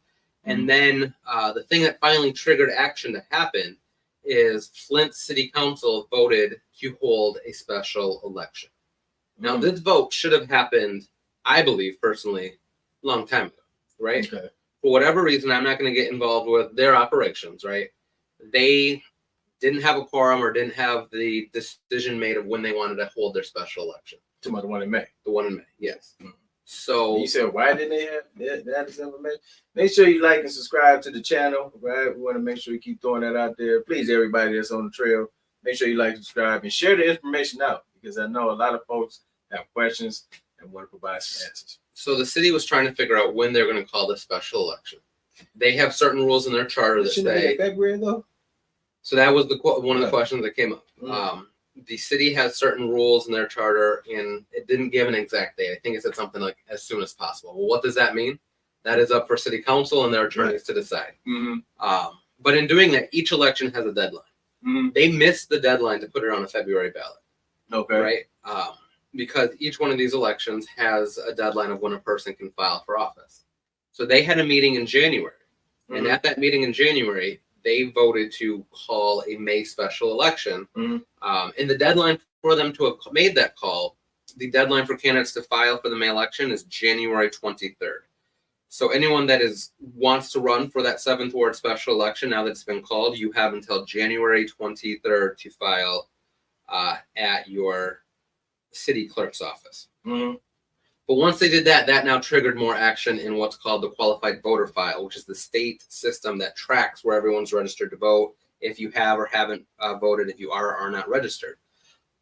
So them calling that sent the next action to place. Now the state is starting to pay attention and look, all right, there's a special election. Mm-hmm. So now they're taking a little bit more serious. This question I keep asking of, is it the 2021 wards or the 2022 wards? Yes. And at this point, it's getting raised all the way to the point where I'm calling up the chain, getting put on voicemail. Mm-hmm. And they realize what's happening is important enough that the state election director calls me, and on that call, it's himself and several other people from the state election office, and they walk me through what they think is the right thing. They believe it is the 2020 wards, and I'll explain what their reasoning was. But for me, and I certainly hope for the city clerk, I said, I can't tell the city clerk that she needs to make a decision based on a phone call of someone telling me they think this is the thing to do. Mm-hmm. And I was talking to some of our community activists, and they, were saying the same thing. Mm-hmm. We can't go off of a person, no matter how important that person is, be it the Secretary of State, the President of the United States. We can't go by, I think. That's right. Right? We want something in writing. That's right. Mm-hmm. And that's where we got the letter that I think that was maybe a week and a half ago now that we received this letter from the state. Mm-hmm. And in that letter, they spelled out their argument and what state law says about why it should be the old ward. Mm-hmm. And what the state is asserting is that in 2021, the residents of the city of Flint went out to the ballots and they elected city council members. Mm-hmm. And based on wards in 2021, what we're calling the old wards. Redistricting happened in 2022. But what the state's saying is, yes, while redistricting's happened, those council members did not start representing these new districts until you're elected to those new districts. They're saying you have to serve the district you're elected to until you're elected into a new district. If you're being recalled, you should be recalled from the district that elected you. Right? Okay. Okay. So in effect, what the state is saying is that where the city made an error Mm-hmm. was enacting their new ward map prior to the next city council election. Mm-hmm. But that has broader consequences, right? That means voter registration cards that went out with the new wards were probably incorrect. That means council members that think they're serving a new ward, maybe appointing people to different boards and commissioners. All of that is now in question because of this letter that the state sent out. Yeah. But the letter that the state sent out put out two also interesting things. They put out a section in there that said, City of Flint, unless you've got something in your charter or find something in state law in the Home Rule Act, Mm-hmm. we believe it's the old ward. But we're putting this caveat, right? Because the state doesn't want to be, they don't want to get themselves in trouble, so they're trying to protect themselves. Okay. So they're saying, if you got something in your charter that says otherwise, Mm-hmm. here's your chance to give good reason to say it's the new wards. Mm-hmm. And since then, the city of Flint has put out notice that it is indeed going to be the old wards that they check these signatures on moving forward. So the city of Flint put this out. So there was communication put out this week from the city of Flint. I believe it came out Tuesday afternoon or Wednesday that it is the old ward. So the city of Flint is now saying we are going to comply with what the state is telling us. But they could have used the newly drawn wards. They cannot use the newly drawn wards for these recalls because people weren't elected to these newly drawn wards. Okay. The examples that they used were state house races. When we redistricted our state house races, the day after redistricting got approved, those state house members didn't start representing a new district. They continued representing their district until the election happened. Gotcha. The other argument that was made is the city of Flint could have reduced their number of seats from 9 to 8 or to 7, or they could have put 2 council members in the same ward. When they approve that, one of those council members just doesn't automatically lose their seat, or if 2 council members live in the same ward, they don't vote each other off the island, right? They continue serving until the end of their term they're elected to. Right. And then the next term, which in this case is long because we had the charter change. That's right. These folks will be serving until 2026. So the 2026 election, the state is saying that's when your new ward's going to affect. The other thing that's really concerning, information. and the other thing that's really concerning about this letter, and the state acknowledged, is they say it's going to be a logistical challenge to go back to the old wards because the city has already implemented their new wards. And that's something the state is saying they're going to be actively involved with the city of Flint, that the state is going to be calling directly the city clerk. They're going to be walking through. They have to figure out how they're going to program their database, the qualified voter file, to be able to conduct these elections. I'm not sure how that is going to look. That is a decision that the city and the state have to make together.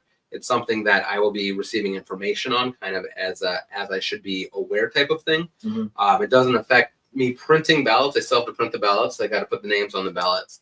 But it affects the city and how the city operates. And one of the reasons why I'm having these conversations, why I'm, talking about it on your show, I talked about it last week on another podcast, is because the state puts out a letter and the city starts doing things, and there's questions that are happening. Right. And I get it, the city at some point, I don't know if it was council, I don't know if it was a clerk, I don't know if it was the attorney, somebody misinterpreted something. And they were just trying to move on. And the state just put out their letter. The state does what the state does. And I said, people aren't having conversations with the voters. This process is getting more confusing and more convoluted. And rightfully so, voters are upset and confused. And while I'm not the one making the decision, I'm like, I think information needs to be shared in a way that people know that what's happening. And people are all going to have their own ideas of why what's happened has happened. Is somebody trying to protect someone or not protect somebody at the city level or the state level? I don't know. I can't answer all that. All I can say is, as your county clerk, I'm not protecting anybody.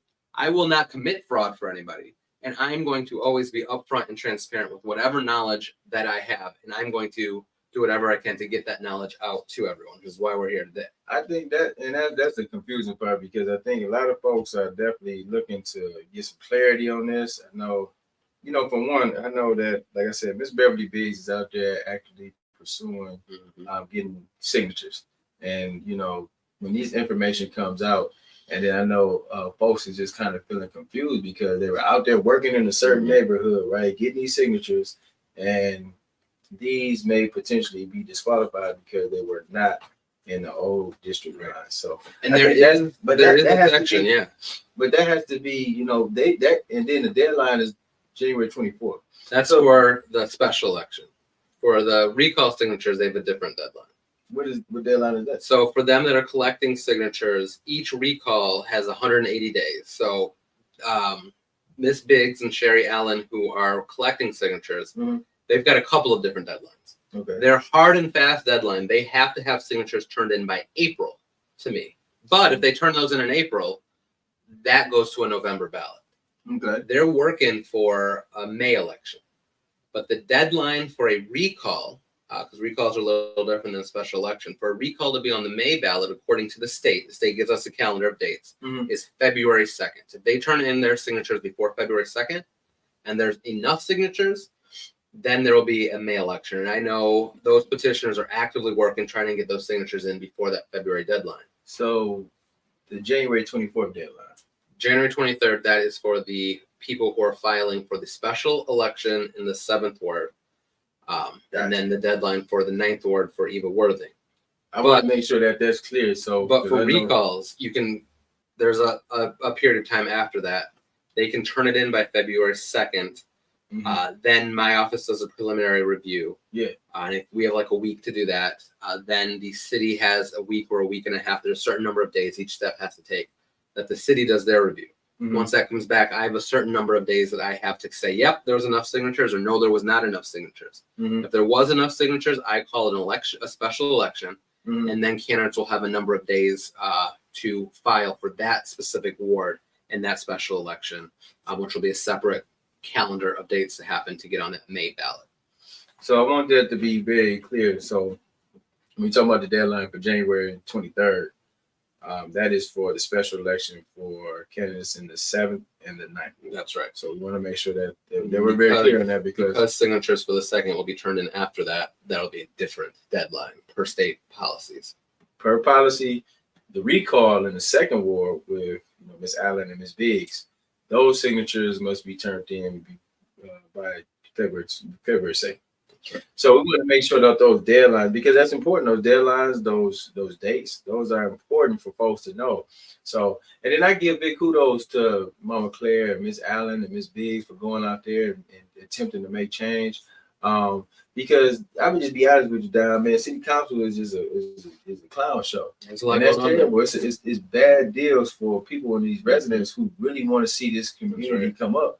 And we're having a hard time doing it because you got people like, these folks on city council right now, man, that's not working together. They're moving these dollars and they're changing, spending, reallocating $40 million of the ARPA fund into the general fund. Man, that's crazy. That's right. Everybody upset about that. Right. So you know what? I commend folks get up there saying, like, listen, we're going to pull you down, we're going to hold you accountable, and we're going to recall you because that's our right. Right? But if you were doing the necessary work, if you were taking care of business, if you were doing on constituents, if you were taking care of constituents, and you were, engaged with residents and you knew what they wanted, right? Just like those elders talk about, they wanted $16 million allocated towards renovation on properties. That raises the tax value here in the city of Flint. That's a municipality, actually a upgrade. And we should have done that, right? Instead of moving those dollars to the general fund, which is not what we asked. It's not what we wanted to do. That is what they doing down there. Mm-hmm. And that is just disheartening. Because if you were doing the work, people wouldn't recall you. You don't got folks out here actively trying to recall you. Not yet. Listen, if you messing up, man, I'll be calling you. I'm telling you. And on that note, to recall me or a countywide office or anything higher, you better file that at the state. You better file my office. You file that at the state. I'm coming straight to your office, like, man, what's up, dog? And you'll need about because I'm countywide. You'll need about 40,000 signatures to get me out. Listen, man, look, I'm just saying, listen. But the thing is this, though, and we got to do something different in the city, in this county, man. We got to be about business, right? That's right. We got to have intelligent, competent people that's effective and efficient, that really want to see impact. They want to build up for the next generation. They are looking to open up some doors. They're trying to bring money into this county, right? Bring money into the city. We had $96 million that came from the ARPA dollars, right? And I couldn't tell you where half that money went. Now I know where 40 million went, but when you're talking about all the other people that went up to get dollars and cents, and I knew organizations and people who are looking for support, they didn't get the support. It never reaches the grassroots level, right? And that's what's so frustrating. So everyone has that right to be frustrated and want change. Now, I'm not going to, because I'm involved in the process of things, right? Mm-hmm. I'm not gonna say I support a council member or support a recall on a council member. I'm gonna walk folks through the process. I respect. I will say, as a whole, and I agree with you. We've got a dysfunctional council. There are some members that are working to do some good things, some not. But as a whole, they are not getting along. They're not being adults. They're not being professional. They're not. I give kudos to anyone that has the courage to run for office, regardless if they win or lose. If you win, you should be holding yourself to a higher standard. Come on, you should be acting in a certain way. If a recall is happening, I give kudos to the folks that are standing up for what they believe in, regardless if I agree with that or not. If they believe someone should be recalled. Some of these recalls I don't agree with. Some of them I do agree with, but they have the right to do that. Do you agree with Eva Worthy? They have the right to do that. Like I said, I'm not getting involved with the process. I'm not giving a side. Don't give me that political answer now. I'm not giving a side on the recalls. I'm working on the process. Some of these folks, they work jack crap, right? I'm just saying, I'm sick of it. If you're like the last council group, it was like the same stuff. It's like, we can't expect people that we elect, but that goes back to only 10% of people voting. So you got to be mad at yourself. We got to be mad at ourselves. If you got these piss poor people in office, you should be upset with yourself because a lot of us didn't go out to vote. About a good percentage of us didn't go vote. So I urge you. Can you complain? If you didn't vote, you can't complain. So, but if you are intending to vote on this next run, then we need you to be engaged in the process. We need you to be there on deck right now. Like, we need folks to be registered to vote. And I do want to work with you on that about getting people registered to vote. And you bring up a really good point too that I want to call out, because when I was county commissioner, I was very involved in the policy stuff, and I was very vocal about which candidates I was supporting and not supporting, and endorsing and not endorsing. That's right. I believe as county clerk, as the person that is working to help oversee our election process, that is working in the process of recalls, that is the one making sure that votes are being cast, that people are being registered to vote. I don't get involved with the candidate side of things. I don't endorse candidates as county clerk. I know my predecessor has. I think the ethics of this office, I think I need to be more neutral in that. And that now I have my own campaign to run, or I'll be campaigning. But as far as other voices, I'm trying to be that balance, that voice. And if you come to my office and you ask how to file for office, if you ask about campaign finance, I'm going to tell everyone the same thing. Regardless if I like you, regardless if I don't like you, regardless if I run as a Democrat, regardless if you're a Democrat or if you are a Republican, I give the same information, the same resources, because that's what this office should be doing. They should be serving all residents of Genesee County, the ones that voted for me, the ones that didn't vote for me, the ones that agree with my stances, the ones that don't agree with my stances. And as clerk, it is my responsibility to serve everyone in a balanced way, and to kind of stay above that fray of the partisan fighting and the infighting we have on council and who's recalling what, and just make sure that people know what the process is, that they're following that process, and that they have the information that they need to make an informed vote, and the information that they need to exercise their rights to vote, exercise their right to petition government and calls for recalls, and make sure that they have all the information that they need.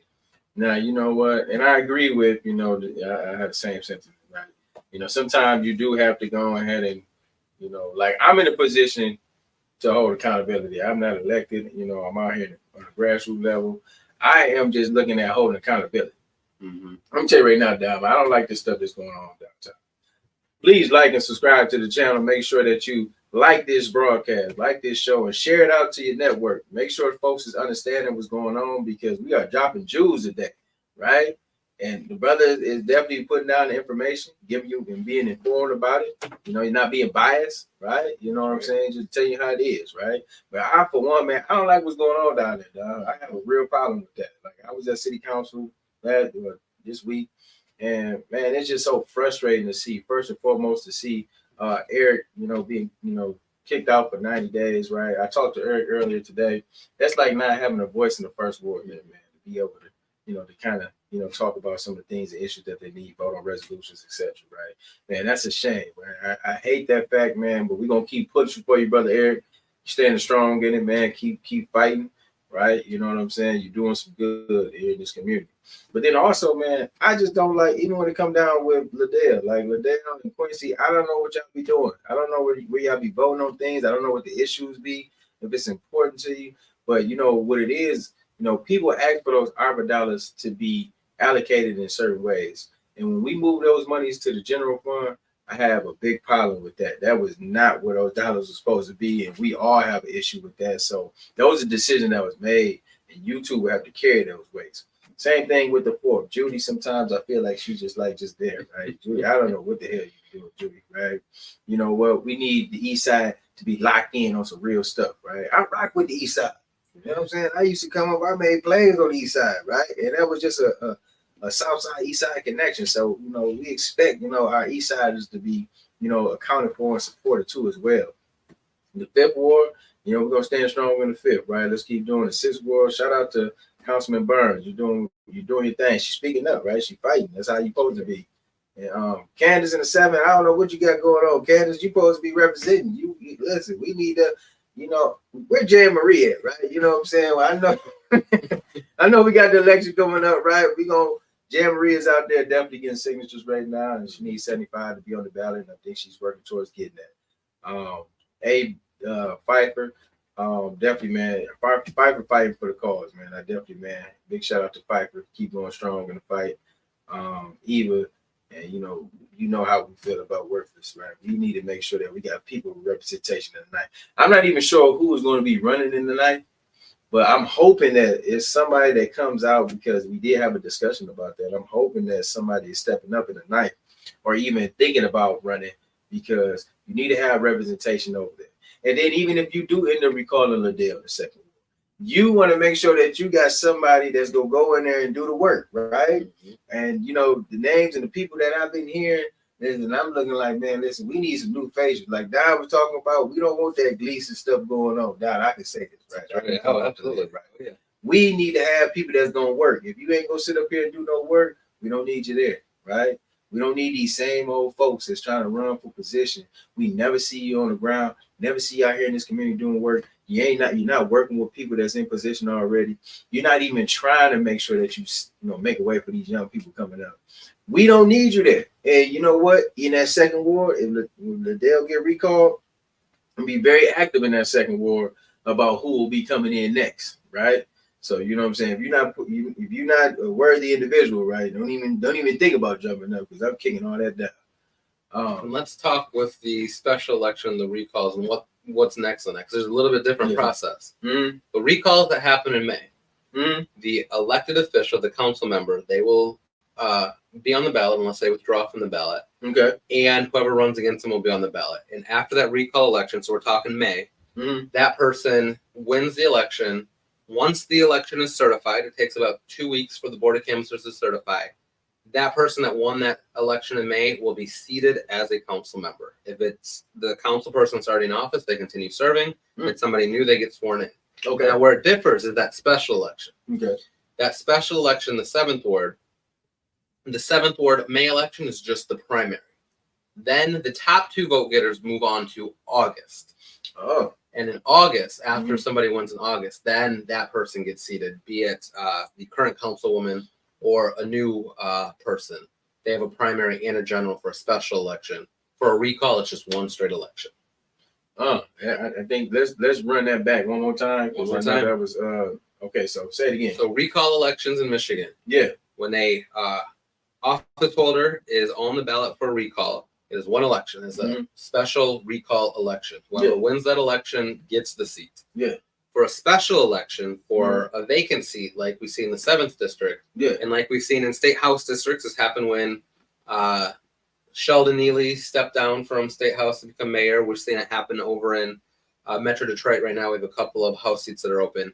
There's a primary and then a general. So you've got 2 elections. So there'll be a May primary in the 7th ward and an August general in the 7th ward. And then August, that's when we start seeing our big elections, right?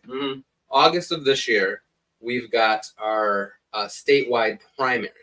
So in August, it's one ballot, but you have to choose. Are you voting in the Democratic primary or the Republican primary? And in August, all of your county commissioners are up. Your clerk register, me, I'm up for election. Your prosecutor, your sheriff, your drain commissioner, your state representative, your U.S. Congress member. We know Dan Kilday's not running again. That's right. Our U.S. Congress member, our U.S. Senator. We know that Debbie Stabenow's not running. Come on now. We got some change in blood's going to happen. I'm waiting. I'm looking. That's right. Shout out to Kildy though. That's Kildy, man, that was my guy, man. I know he stepped down because life circumstances. Right. The thing is this, man. We do have some important roles, important seats coming up, and I'm hoping that we get some very important figures that's going to be valuable to where we're going in the future. Right. So all of that's on the ballot in August. We got some judges races. Yes, big. Circuit court and district court judges. They don't understand millages. We got countywide millages. Yes. All of that's on the ballot in August. We need to vote in August. And then in each one of those races I just mentioned, the Democrat that wins the primary and the Republican that wins the primary, if it's a partisan seat, they go on to November. That's right. Now, council, we talk about the 7th ward, that's nonpartisan. So that primary, the top 2 vote getters, no matter what their beliefs are, those go on to August, and then we vote for one. If it's nonpartisan, it's just the 2 people that get the most votes. If it is partisan, it's the 1 Democrat, the 1 Republican. And then, of course, in November, not only all those races we mentioned, but we also will be electing our next president of the United States. Again, the top Democrat that wins from the February primary and the primaries across the nation, and the top Republican that wins from the primaries across the nation will be in November. And I think so many folks come out and they vote every 4 years in November in that presidential race, and they might even fill out their whole ballot. A lot of them don't. They just vote for president. But then they complain when they vote, well, we didn't have any good choices to vote for in November. And I say, but did you vote in August when you had 6 people to choose from? Let's be clear on that, man. Listen, the primaries is a very critical election. you want to be able to vote for your person in August, right? So that way they can make it to the general. If they don't make it to the general, then don't expect for anything else to be. You want to have just what's on that general ballot. But the thing is this, right? You know, you want to be astute to all this well before August. We got to be learning and we got to be researching and studying now. Let's be doing our homework today. That's right. So then that way we don't get to the crossroad trying to make a decision and we don't know who's on the ballot. You know, it's been times when I've been in the voting booth and probably 80% of the people on there, I didn't have no clue who they were, right? I just knew the folks that who I was working with, and that's that. But that don't buy it. You don't have to. That was so closed-minded. So now when I'm out here, I'm able to do the research and study these people. When I'm seeing these yard signs, when I'm seeing folks that want to run, when I'm hearing it in the community, I'm hearing these people are interested. You are doing your research. You are actively engaging with them. You are talking with them so you understand what type of mindset they have. What's the interest, right? You know, because all that matters, right? When that person get in office, a lot of times people tell you everything you want to hear when they're running. When they get in office, and they don't do jack crap. And I'm just like over that, right? So you want to be able to go ahead and hold folks accountable from today all the way up until August. And then we be ready to vote during the primaries. So we've got 4 elections this year. Democracy is not a spectator sport. We don't turn out once every 4 years. We turn out 4 times this year, and then we got to vote every election. But check this. Debates. Starting this year, we now have more ways that we can vote. It's now easier for folks to vote. We all know we can vote on election day, February 27th, the first Tuesday in May, the first Tuesday in August, the first Tuesday in November on election day. But in Michigan, we have no reason absentee voting.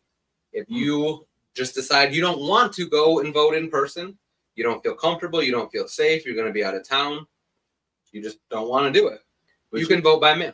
And those ballots go out a month before the election. So just yesterday, ballots started getting mailed for February. But starting this year, we now have a third option. Let's say you know you're not available on election day. And for whatever reason, you don't want to vote by mail. You don't trust the mail. You don't want to do it. We now have 9 days of early voting in the state of Michigan. And what that means is the 9 days, including 2 weekends before the election, 9 consecutive days, you can go in, you can vote in person, fill out your vote, and you yourself can put it in the tabulator. You can watch that vote get counted for 9 days. Each city, each township, 9 days of early voting for every state and federal election, starting this February election. In most of our communities across Genesee County, that's happening at the township hall. So in the city of Flint, you can vote at your precinct on February 27th, which some precincts have changed. There's been precinct consolidation, and we've got this ward difference. Every voter should be receiving a registration card that says what their ward is, what precinct there is. If you aren't sure, contact your Flint City Clerk's office. Sometimes you got to do the legwork. That's right. If you do not receive that card in the mail, then you want to be able to contact your city clerk or your county clerk. That's right. So you can go in on election day on February 27th and cast your vote in person. For 9 days before that, you can go to the Flint City Hall and cast your vote.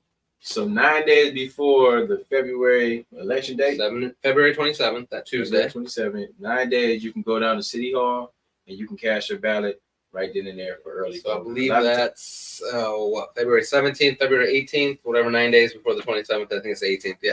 And we need to make sure take advantage of early voting. Take advantage of absentee voting. Did we touch? And that's why when I say mail-in voting, I'm talking about absentee. So absentee ballots started going out yesterday. Oh, okay. So some people are on the permanent absentee list. I am. You got a form to fill out on which ballot you wanted. But it's not too late to request that. Let's say you usually vote in person, but you decide you want to vote in mail. From this day up until the election, you can request that mail-in absentee ballot. That's right. Now, don't request a mail-in ballot the day before the election, right? We ain't going to be able to mail that to you and mail it back. They're going to play with you. And if you get your absentee ballot, let's say you get it this week, and you are holding on to it, and it's the day before the election, don't drop it in the mail then. Yeah. Take it in. And you can take that mail-in ballot, you can take it to your early voting site, and you can cast the ballot there. You can take it, physically drop it off at your city clerk's office. But both your mail-in ballots, if you take it in by mail or if you bring it in person, it's important to note you send that to the city clerk's office. Do not send your ballot to the state of Michigan. Do not send your ballot to the county clerk's office. It's just going to delay it because we just forward it to your city. Ballots always go to your city or your township clerk's office. Yeah, so I want to reiterate that, right? When we're talking about early voting, you got 9 days before February 22nd. You have 9 days. So you want to be sure to go ahead and take advantage of early voting, but then also absentee ballot. I'm on the list too. You can go down to your Fli-City Clerk and get on the list to be absentee voter. Take advantage of those opportunities, man. You never know what might be going on. You might be working, you got a family, children, things that you got to take care of. Take advantage of the opportunities that it is. Listen, we want to make sure that folks is registered to vote. We want to make sure that folks is voting, right? You see all the challenges and issues here in this community. And I myself, I'm dissatisfied with the mayor. I know, and this is my speech, right? This is your ability. Listen, I'm dissatisfied with Sheldon Neely. I'm dissatisfied. I know he's talking about running for Congress for Dan Kilty's OC. I don't see how you think that you can run for a Congress seat and you struggling at the city level. That's like me, struggling in a high school basketball team trying to go to the pros, right? You know what I'm saying? Now, real talk though. I mean, you got to be thinking of it like that. That's like me putting up Stephen A. Smith numbers, right? In high school, talking about I'm about to enter the draft, right? You know what I'm saying? It just ain't gonna be all right. It ain't gonna work, bro. You know what I'm saying? And my coach told me that back in the day when I was averaging 5 points a game. He said, "Listen, man, I don't think you got a career in the league right now, right? I have to take things for what it is when we saying though, man. Seriously, you have to perform at these levels. You have to perform right here on the local level before you talking about some statewide." Congress, right? Senate, however you looking at it. Be able to do the job right now. And one thing that I have to say, how we were just talking about how people just, running for a thing. You have to be qualified. That's right. Don't be getting in there trying to hang at the big table with the big boys and you ain't ready to perform. You don't have your intel ready, right? You don't have the support. You don't have the finances. You have to have all those things in order, and it's important to do your homework. So if you are interested in running for these positions, all these things that's opening up right now, you want to make sure that you are qualified, right? It's electability factors that we play. And while I agree with you, I want to challenge that just come on now. What's up? Right? What's up? So I think you're right, right? Mm-hmm. You got to be qualified. You have to have the means to win the election. But what I want to say to everyone that's watching this is don't make the assumption. I mean, you see who's elected to office right now. I'm not going to talk in favor or poorly against anyone. But think about what that means to be qualified, because I think a lot of folks are qualified to hold that office that don't think they're qualified, right? Because so many times, especially young folks, right, we think that we don't have the qualifications to hold these offices, right? Yeah. That we think, you got to be a certain age, you have to have a certain degree. Mm-hmm. The biggest qualification for any of these positions is you have to have a heart for the community. Come on, I respect that. If you got the heart for the community and you are old enough to run for office, most offices are 18, some offices are 21, 25, 35 for the President of the United States. Now, I'm saying you fresh out of, college, go start running for President of the United States. Come on, I support you. No. You got to work your way, put your time in. But I think a lot of times we get in this mindset, right, that there's this career trajectory you have to have. You had to have certain jobs or certain positions. If you've got a heart for the community and you've got any bit of leadership, and that means you can convince your friends and family to listen to an idea that you have and you can put an idea into place, you are qualified to run for office. And we should. And we need more of those people to do that. I don't want to scare people away, especially young people, from running for office. And I agree with it, brother. I'm gonna be, I guess let me go ahead and restructure what I'm saying. So if you do have a heart for the community, right, and you're willing to learn, you're willing to work with folks that's in position right now, right? You're willing to be diplomatic, right? Run, right? Because you're right. We do need some new blood. We do need new energy.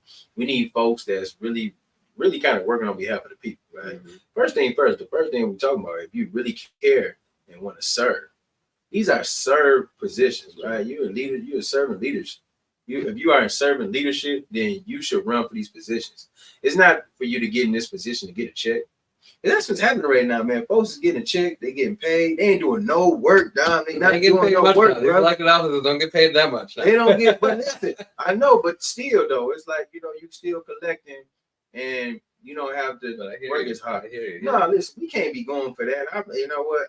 We're not even going to stand for that. If you're not willing to put the work in, don't run for these offices. Don't sit out here. Put the work. Work to win and the work to hold the office, right? The work don't end once you get elected. That's what a lot of people, that's the misconception. And then the other thing, I'm going to say it, and some people might not like this. Mm-hmm. Once you get elected to office. Congratulations, you won an election. Yeah. That don't mean you're the smartest person in the room.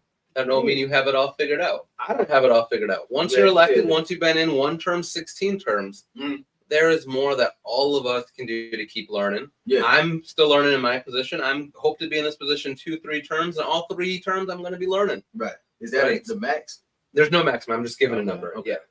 Yeah. But I think anyone in any position, not just elected, we need to be lifelong learners. We need to be able to humble ourselves, recognize sometimes we're wrong. I've made bad choices. I've done things wrong. Me too. But we don't got it all figured out. And the way that we, especially in elected office, especially in community, the way that we move forward is back to what I said when we first started. It's when we humble ourselves. We're in a spot where we learn from each other, that we say we need those young voices, we need those old voices, we need those voices of color, we need those voices of the white folk.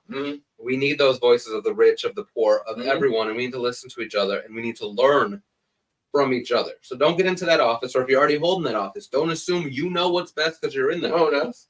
Talk to the residents, talk to your colleagues, read those resolutions, read your bylaws, read your charter. We've got council members, regardless if you like them or not, that know the charter and that they know what they need to be doing. See, I think, man, and I'm glad that we said that, just to be clear, right? It's studying that you have to take place, even if you're an elected official, even if you're the mayor of the city, it doesn't mean that you know it all, you have all the answers, right? We're not even expecting you to do that, right? We just expecting you to be a good steward of the position. And sometimes that means that if you got folks that's around you, you have advisors, everybody has advisors, mentors, advisors. You have to be able to learn to be able to hold the position, right? Just because you want it, congratulations. The thing is maintaining it. Right. And to maintain, you have to produce. The only way you're going to produce if you engage and you learn some things along the way. If you get to the point where you think there is nothing left for you to learn, that means it's time for you to be done in office. You know what? And I agree, right? You know what I mean? And we have some of that taking place, nationally. You see the same stuff. Folks just does not have the adaptability to learn. It's like, once you reach a certain plateau, how you feel you made it. And that could be in any industry, right? But we just want to make sure that we are continuous lifetime learners. This is a beautiful opportunity to be engaged in, to be in those circles, to be at those tables. You should take in all that wealth of knowledge, because you'll be bumping shoulders and, making connections with all these different people and, commissioners and clerks from all around the country, right? Those things, that's valuable insight, valuable information. That's a good opportunity. So let's not take it for granted. And a lot of times, that seems to be the case. So I do encourage a lot of the young people. I encourage us to, have like somewhat of a collective, right? Of us just kind of looking at the issues, social determinants of health here in the community, and seeing how we can address those different things. Everybody plays a role. Now, everybody plays a role. That's right. Always remember, the constituents are the most important piece. They are the ones who vote folks in, right? If it's not because of us, if it's not because of the constituents, the voters, the residents, these folks will not have positions, wouldn't have those salaries, wouldn't be able to do the work necessary. So it always comes back to the residents. We have to be a very progressive, engaged, collective group of residents, right? We want to be educated voters. We want to know the issues. We don't, and that's what I be talking about, being in them spaces. We want to be able to be the best we can be. We want to lead this world better than how we found it, and it's going to start with us, right? So we are in that captain seat. We talk about the residents, right? Always understand you have the power, right? You have to know how to use it, but you have the power. Make sure you like and share and subscribe to the channel. For you now, is it any? So right now you're operating in the clerk, and you have an election coming up. That's right. You said you like to hold it for about 2, 3, 4, 3 more terms. Where do you see yourself in the future? So that's a great question, because I'm going to tell you, a year ago I didn't see myself being county clerk. I know. So it kind of happens. So county clerk's a 4-year term. Yep. I'm currently serving a partial term, a 2-year term for my predecessor. I'm on the ballot this year for my own full 4-year term. So that's 4 years. I plan on running for re-election. Of course.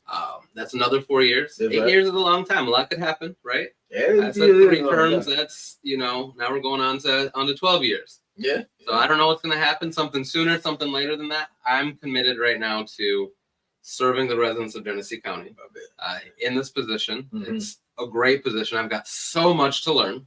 Yeah. Right. And I want to keep learning, and I'm going to keep doing that. I think there's a potential that I could run for a higher office one day.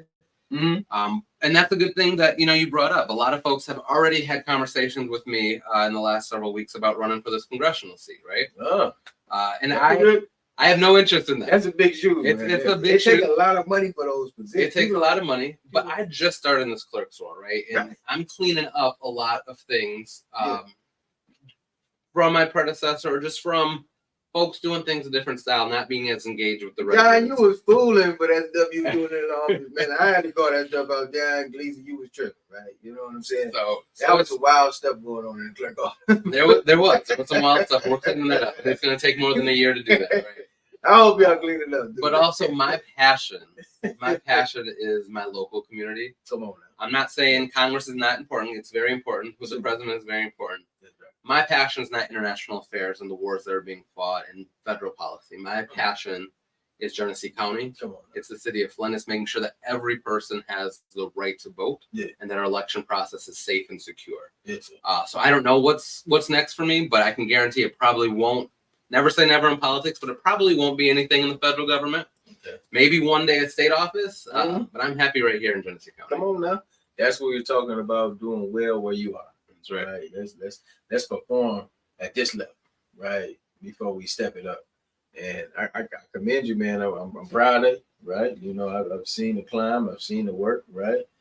Those things have to continue to keep improving, right? And we look to see what the future may hold, right? And I just think that, man, Flint has the, every opportunity to be something different. It has everything in its place to be able to be a very great city. This is the community. We got some really good people in this community. Right? Sometimes we get played by negative press, dark clouds sometimes. We get over water crisis, then it was COVID, right? And then, it's a problem after problem. And even when we're talking about the water crisis, right? At the county level, what can we do to help with this water crisis? Because, for one, no one's be held accountable. Resident has not been made whole, right? Ain't nobody received a dime, right? The settlement is collecting interest. It's well over $1 million. Now, like, what the heck, though, bro? What can we do, right? What are we doing about some of these past issues and problems? And that's where we, as residents and as voters, have to continue on and look at every outlet. While we have 9 city council members, and each resident has one that represents them. If you live in the city of Flint, you also have a county commissioner. Currently, there are 3 county commissioners that represents parts of the city of Flint. The first county commission district, Delrico Lloyd, he represents a big chunk of the city of Flint. The second county commission district, Charles Winfrey, he represents a big portion of the city of Flint. And then the 4th district of the county commission represents just the 8th ward of the city of Flint, and then also represents Flint Township, Mundy Township, and Blank Township. So you got those 3 folks that should be a voice for Flint on the county board. Now, what the county's role is, and that is definitely a little bit different than council. Of course, council is much more directly involved in the day-to-day operations, but there's ways that the county can be supportive in some of the programs that they do. The county health department. The health department, that's a county entity. Those county commissioners hold the purse string, set the budget for the health department. What programs that we're doing, the lead testing of the children, right? They're testing water, things like that. The health department's involved with that. The immunization, programs for nutritional services, both to the health department and places like G-Card, to make sure that our students and kids and adults are getting, especially low income folks, are getting the nutrition they need, as well as the specific nutrients that we know that can combat the effects of lead poisoning in the body. Right. We've got county departments through the treasurer's office. While people know the treasurer's office is that's where you go pay your taxes. The treasurer is responsible for hiring and a part of the oversight of the land bank, right? So we're talking about blight and property, but also, how those properties are being handled. That's your treasurer. County commissioners have a seat on the land bank board. The treasurer for the county. The county treasurer, it's Deb Cherry. Yeah, right. Yeah, of course. Hell yeah. So that's all a part of it. When we talk about They upset the about settlements, the lawsuits. We've got our prosecutor's office. And these are all elected people that we can be calling, we can be reaching out to, and getting an opinion, getting ideas of where we can go to take the next steps, and be part of that process. Now, so those things are different channels, right? And I don't think sometimes, we be so at the local level with the city council, we don't understand how valuable the county level is, the county commissioners, right? The health department, the folks that's over the land bank. They actually, the sheriff. The sheriff's elected. The sheriff is elected, but the county oversees the sheriff. The county commissioners oversee the budget for the sheriff. Yeah. Okay. As far as the rules, the policy, who gets arrested or not, the sheriff has an elected official. And that's a really good thing to bring up. Mm-hmm. In the state of Michigan, we have these co-elected positions. We have the Board of Commissioners. They're your legislative body. Mm-hmm. But most counties in Michigan don't have a county executive or a mayor of sort. They have 4 or 5 elected officials. Mm-hmm. An elected county clerk and register of deeds, an elected treasurer, an elected prosecutor, an elected drain commissioner. Mm-hmm. You're talking back about water again. Yep. And then I'm missing one, an elected prosecutor and sheriff. Mm-hmm. These individuals are elected in what we call a co-elected. Okay. They are elected countywide.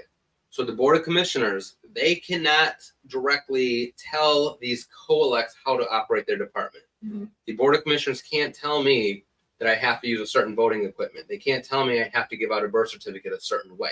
Okay. Now, there are state laws that dictate all of that I have to follow. Mm-hmm. The county commissioner's role is budgetary.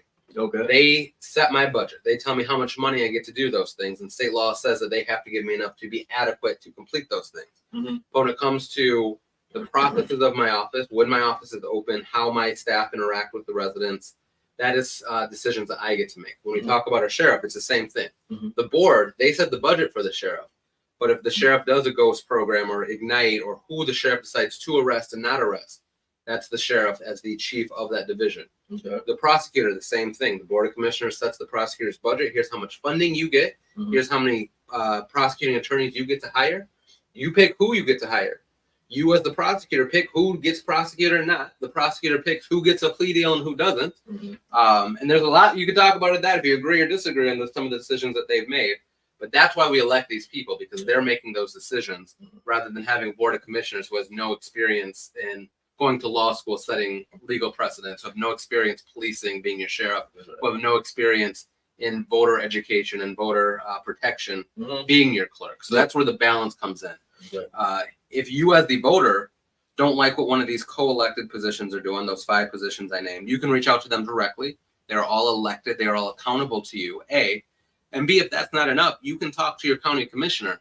Because while the county commissioner can only set the budget, let me tell you, if the county commission cuts my budget in half, that's going to have some real impact on the way I do my work. Right? It's that power of the purse. If we convince our commissioners that, hey, we need to put this office holder in check, I'm telling you. that's going to have an impact. The city's a little bit different. You've got 9 council members and you've got an elected mayor, and they are supposed to work collectively together for the good of the city. Now, does that happen or not? I'll let you all decide that. But then you've got other offices that are appointed. Your police chief, your department heads are appointed by the mayor. Again, you don't like what those heads are doing, contact the mayor's office. Right. The city clerk, the city attorney. Those are folks that are appointed by the city council. So while your city clerk's not directly elected, you don't get to go out and vote for your city clerk, which, interestingly enough, as an aside, you elect your county clerk. If you live in a township, you elect your township clerk. But state law says city clerks are appointed by the council. It's just a weird thing. It is. But that doesn't mean they're not accountable. That means you talk to your council person and say, I think my city clerk's doing a great job. You need to keep them. Or you say, I think my city clerk's messed up. You need to make a correction. Come on now. And that correction doesn't necessarily mean taking them out of office. It could. It could mean, hey, you need a new city clerk. But it could mean, hey, you need to be investing in education for your new clerk.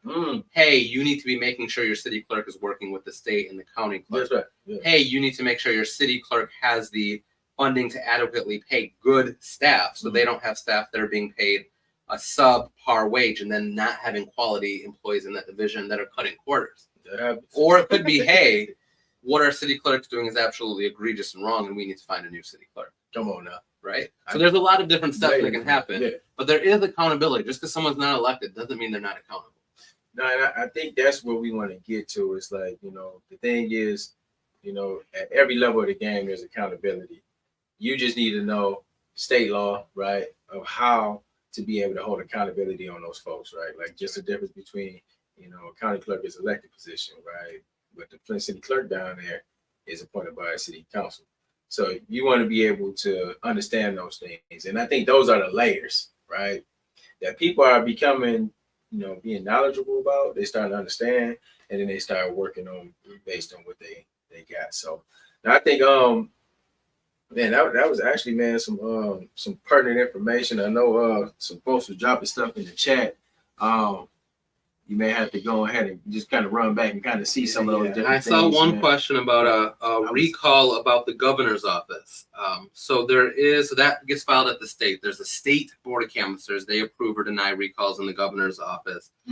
There has in the past been a recall filed that was not approved. There's one that I think may have gotten approved and they didn't get signatures.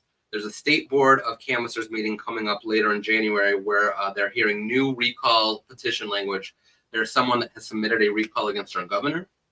There's someone that submitted a recall against our attorney general and our secretary of state. I'm not sure what the specifics of that language is, but it's a state board of canvassers. They'll decide to approve that or not.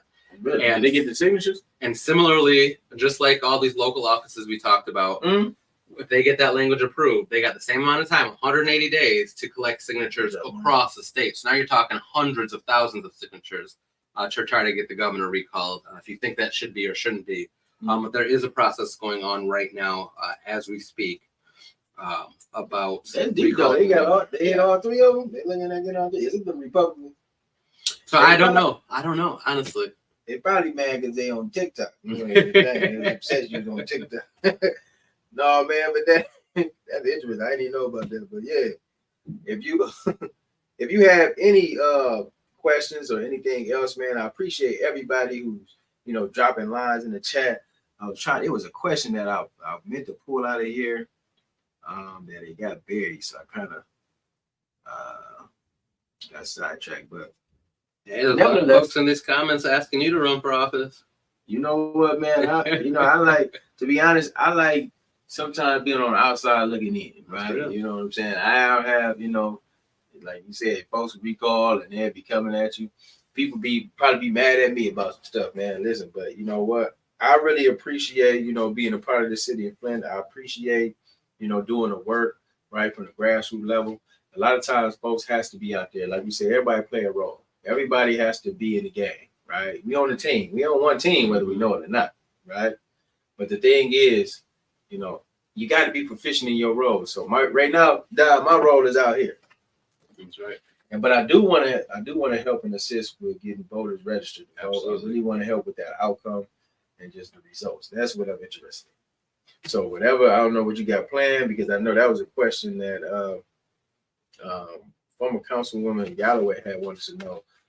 What is I guess the responsibility to bear any increase in voter turnouts, right? Is there a plan of action that you're thinking about, or saying like, how can I increase this 10%? Right. So that's something I'm looking at across the entire county. I'm trying to have those conversations with our city clerk. I know she's got her hands full right now, but we've got to get more folks out voting. And I think there's a couple of things that we've got to do about that. One, we need to make sure that knowledge is available and accessible. So I'm having these conversations with you, talking to our online media, talking to our broadcast media, our radio media, getting that message out that we can register to vote. And you can register to vote up until 8 p.m. on election day. You can register to vote on election day. On election day, yeah. So you can't say, oh, it's too late, I missed my window. You can register to vote. You have all the way up until the day of voting. Until the polls close. Until they close to register to vote. I think is no excuses. So, but the other thing is we look at who is and who isn't registered to vote. And I think there's two different problems we see in the city of Flint. A lot of folks in Flint are registered to vote. They're just choosing not to vote. So how many do you think, how many think do we have? I would have to go back and I don't know the number off the top of my head, but we have a huge voter roll. Really?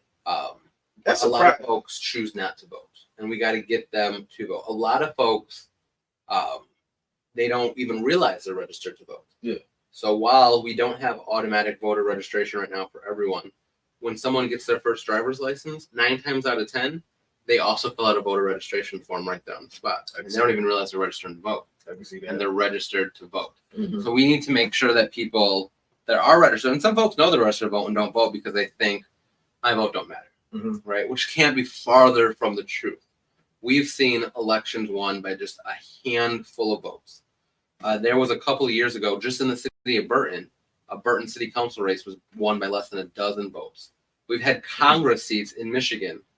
Mike Rogers, when he ran against Diane Byram over in the Lansing area, won a seat in Congress with a 50-vote margin. We've seen across the state of Michigan, there's been times where a vote has been tied. So every single vote, especially in these local races, matter. Mhm. We need to make sure that people know that. And that, yes, there are bad things that happen, and there are bad things that happen in every community. We have folks that get elected that aren't doing good work, but that doesn't mean we get to sit on our hands and say things are never going to change. Right? We still got to make that vote, because if we don't vote, you're right, things will never change. But if we're actively voting, and the first time you vote, you get a group of folks voting, you might not see the change you want to happen. It is consistent. You got to keep working, and it gets tiring.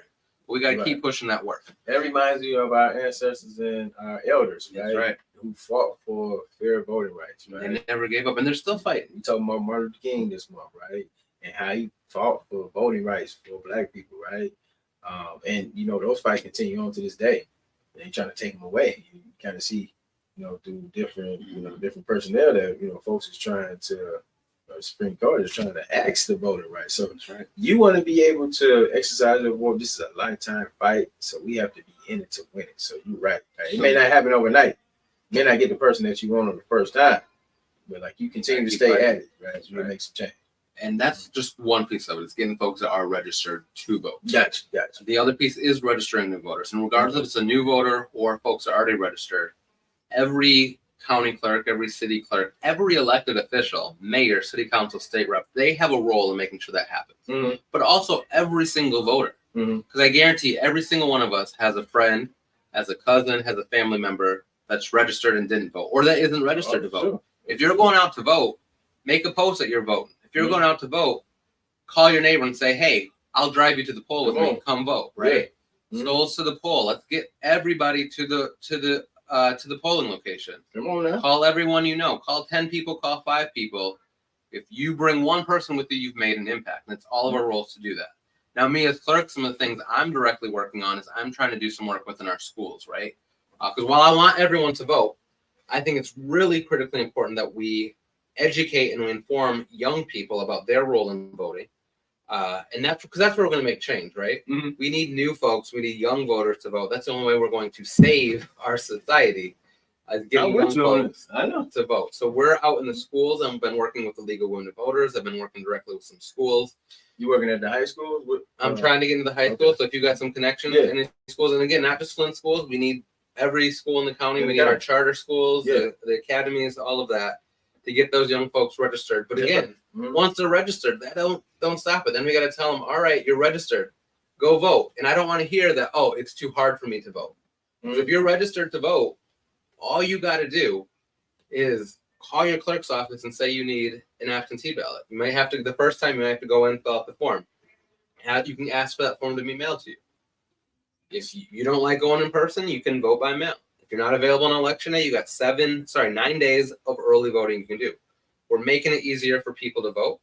My office, we're doing voter registrations throughout the community. There's several community organizations, League of Women Voters. I know the Democratic Party, the Republican Party, they're all going to be out in the community this year. They're going to be at farmers markets. They're going to be at basketball games and football games. They're going to be at fairs and festivals, registering folks to vote. Okay. It's out there. We've got to make sure that we're just, and it's going to get redundant, right? Hammered. And some folks, y'all might get annoyed. You're going to go out somewhere and someone's going to ask you if you're registered to vote. And then the next day you're going to go somewhere else and someone's going to ask if you're registered to vote. And you might get annoyed if you're getting asked 3 or 4 times. But that's better than that information not getting out there. And it's all of our jobs to push that and to make sure every young person, every middle-aged person, every elder, that everyone is registered to vote. And if we've got elders in our life, we need to make sure that we're looking out for them too, right? I respect it. Because they may be active voters, and it might be a little more challenging for them to cast their vote, right? So we need to work with them, make sure that they know, hey, you can vote by mail if it's hard for you to get to the poll. Or you want to vote in the poll, I'm going to make sure that my neighbor who's 96 or something like that, right? I'm going to drive you to the Come poll on. to make sure you can cast your vote. That's right. Right. Respect. And when they get there, Mhm. and especially the first time you vote, we're talking to young folks again, it can be intimidating, right? Mhm. Do that research. You can look everything that's up on the ballot. Yeah. You can go to michigan.gov/vote to see if you're registered. Put that out. You can go to michigan.gov/vote to see a sample ballot. Mm-hmm. You can go to michigan.gov/vote to see all kinds of voter information. Gotcha. Do your research. Once you get to the poll, we have poll workers that are there that can assist you in the process. They can't tell you how to vote, of course. They can't fill out the ballot for you, but they can assist you in those steps.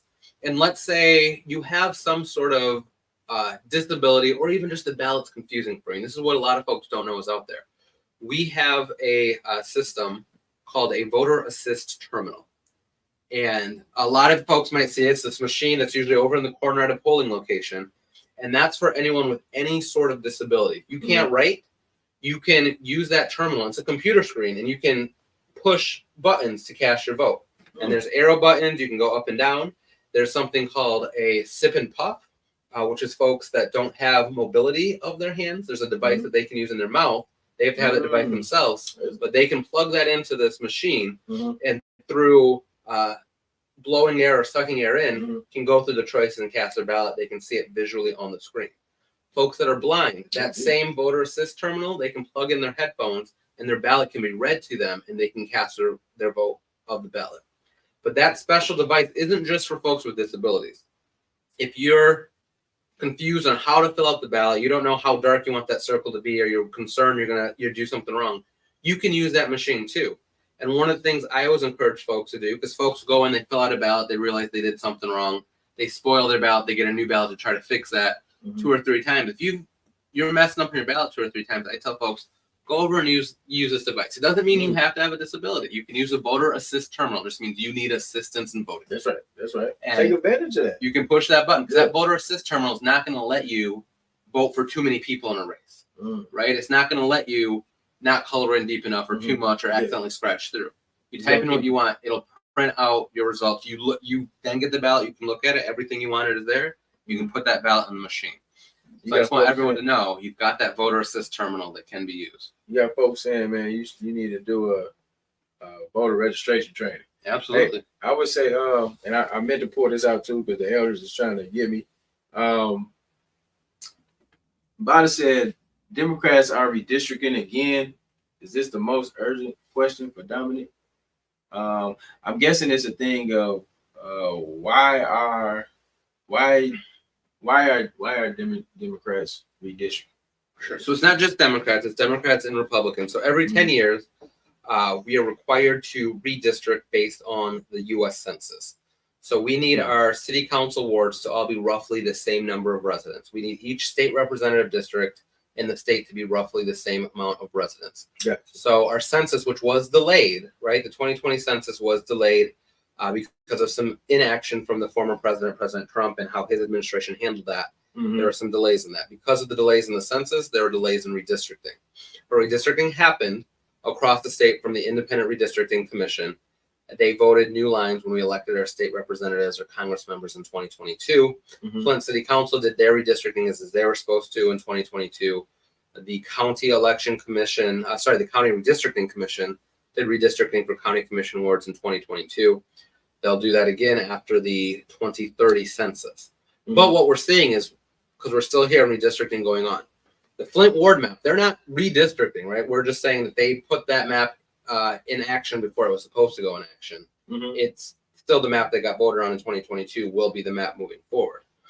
But we are also still hearing a lot about redistricting across the state because a court has decided that the Independent Redistricting Commission, which was made up of an equal number of Democrats, an equal number of Republicans, and then a group of independents that do not have partisan representation on one side of the platform or the other, a court said the way that you redistricted was improper. So now the court has said that 10 state House of Representative districts and a couple of state Senate districts in Michigan have to be redrawn. None of those legislative districts are in Flint or Genesee County. They're all in the Metro Detroit area, and that's where we're still talking about redistricting in Michigan, that the court has required the state to change some of their districts. We've seen the same thing happen in other states, right? We saw it happen in Georgia. We saw it happen in South Carolina, where a court says, we don't like the way you're redistricting. Some of the courts have said it's because you didn't take into effect racial considerations of the Voting Rights Act. Some have said you weigh too heavily on racial separation of that. And those are all things that are being settled in federal court. I am not a lawyer. I don't understand all the details of that, but we do have that going on in that redistricting process. Separate to redistricting is precinct consolidation. So I know now we're going really big into the weeds. The districts is who your representative is, right? Your precinct is your voting block, where you vote. So if your precinct changes, that doesn't mean your district changed, right? If you were in the city of Flint and you're in precinct 51 and now you're in precinct 20 something, that could mean that your district changed when redistricting happened. But even just this year, precinct changes happened because more voters could be in a precinct. But you could be in a precinct and that precinct number could change and everything on your ballot could be the exact same. It could be in the same house district, it could be in the same ward, you could be the same county commission district, because the precinct is just, this is where I go to vote. And the state has said, because so many people vote by mail, because we have 9 days of early voting, we're going to let cities and townships, if they choose, let their precincts be bigger. You can have up to 5,000 people in a precinct. In the city of Flint, because of our population shifts, we've had some precincts that had as few as 75 voters in an entire precinct. Now, do you need one voting location just for 75 voters and then a block away have another voting location? That's not good government accountability, right? That's spending a lot of money. So there has been some consolidation in the city of Flint of precincts, not redistricting. It does not change wards. And it's not just Flint, right? We know Grambling Township has moved their precincts. Again, doesn't change their wards, doesn't change their districts, just the precincts where you go to vote.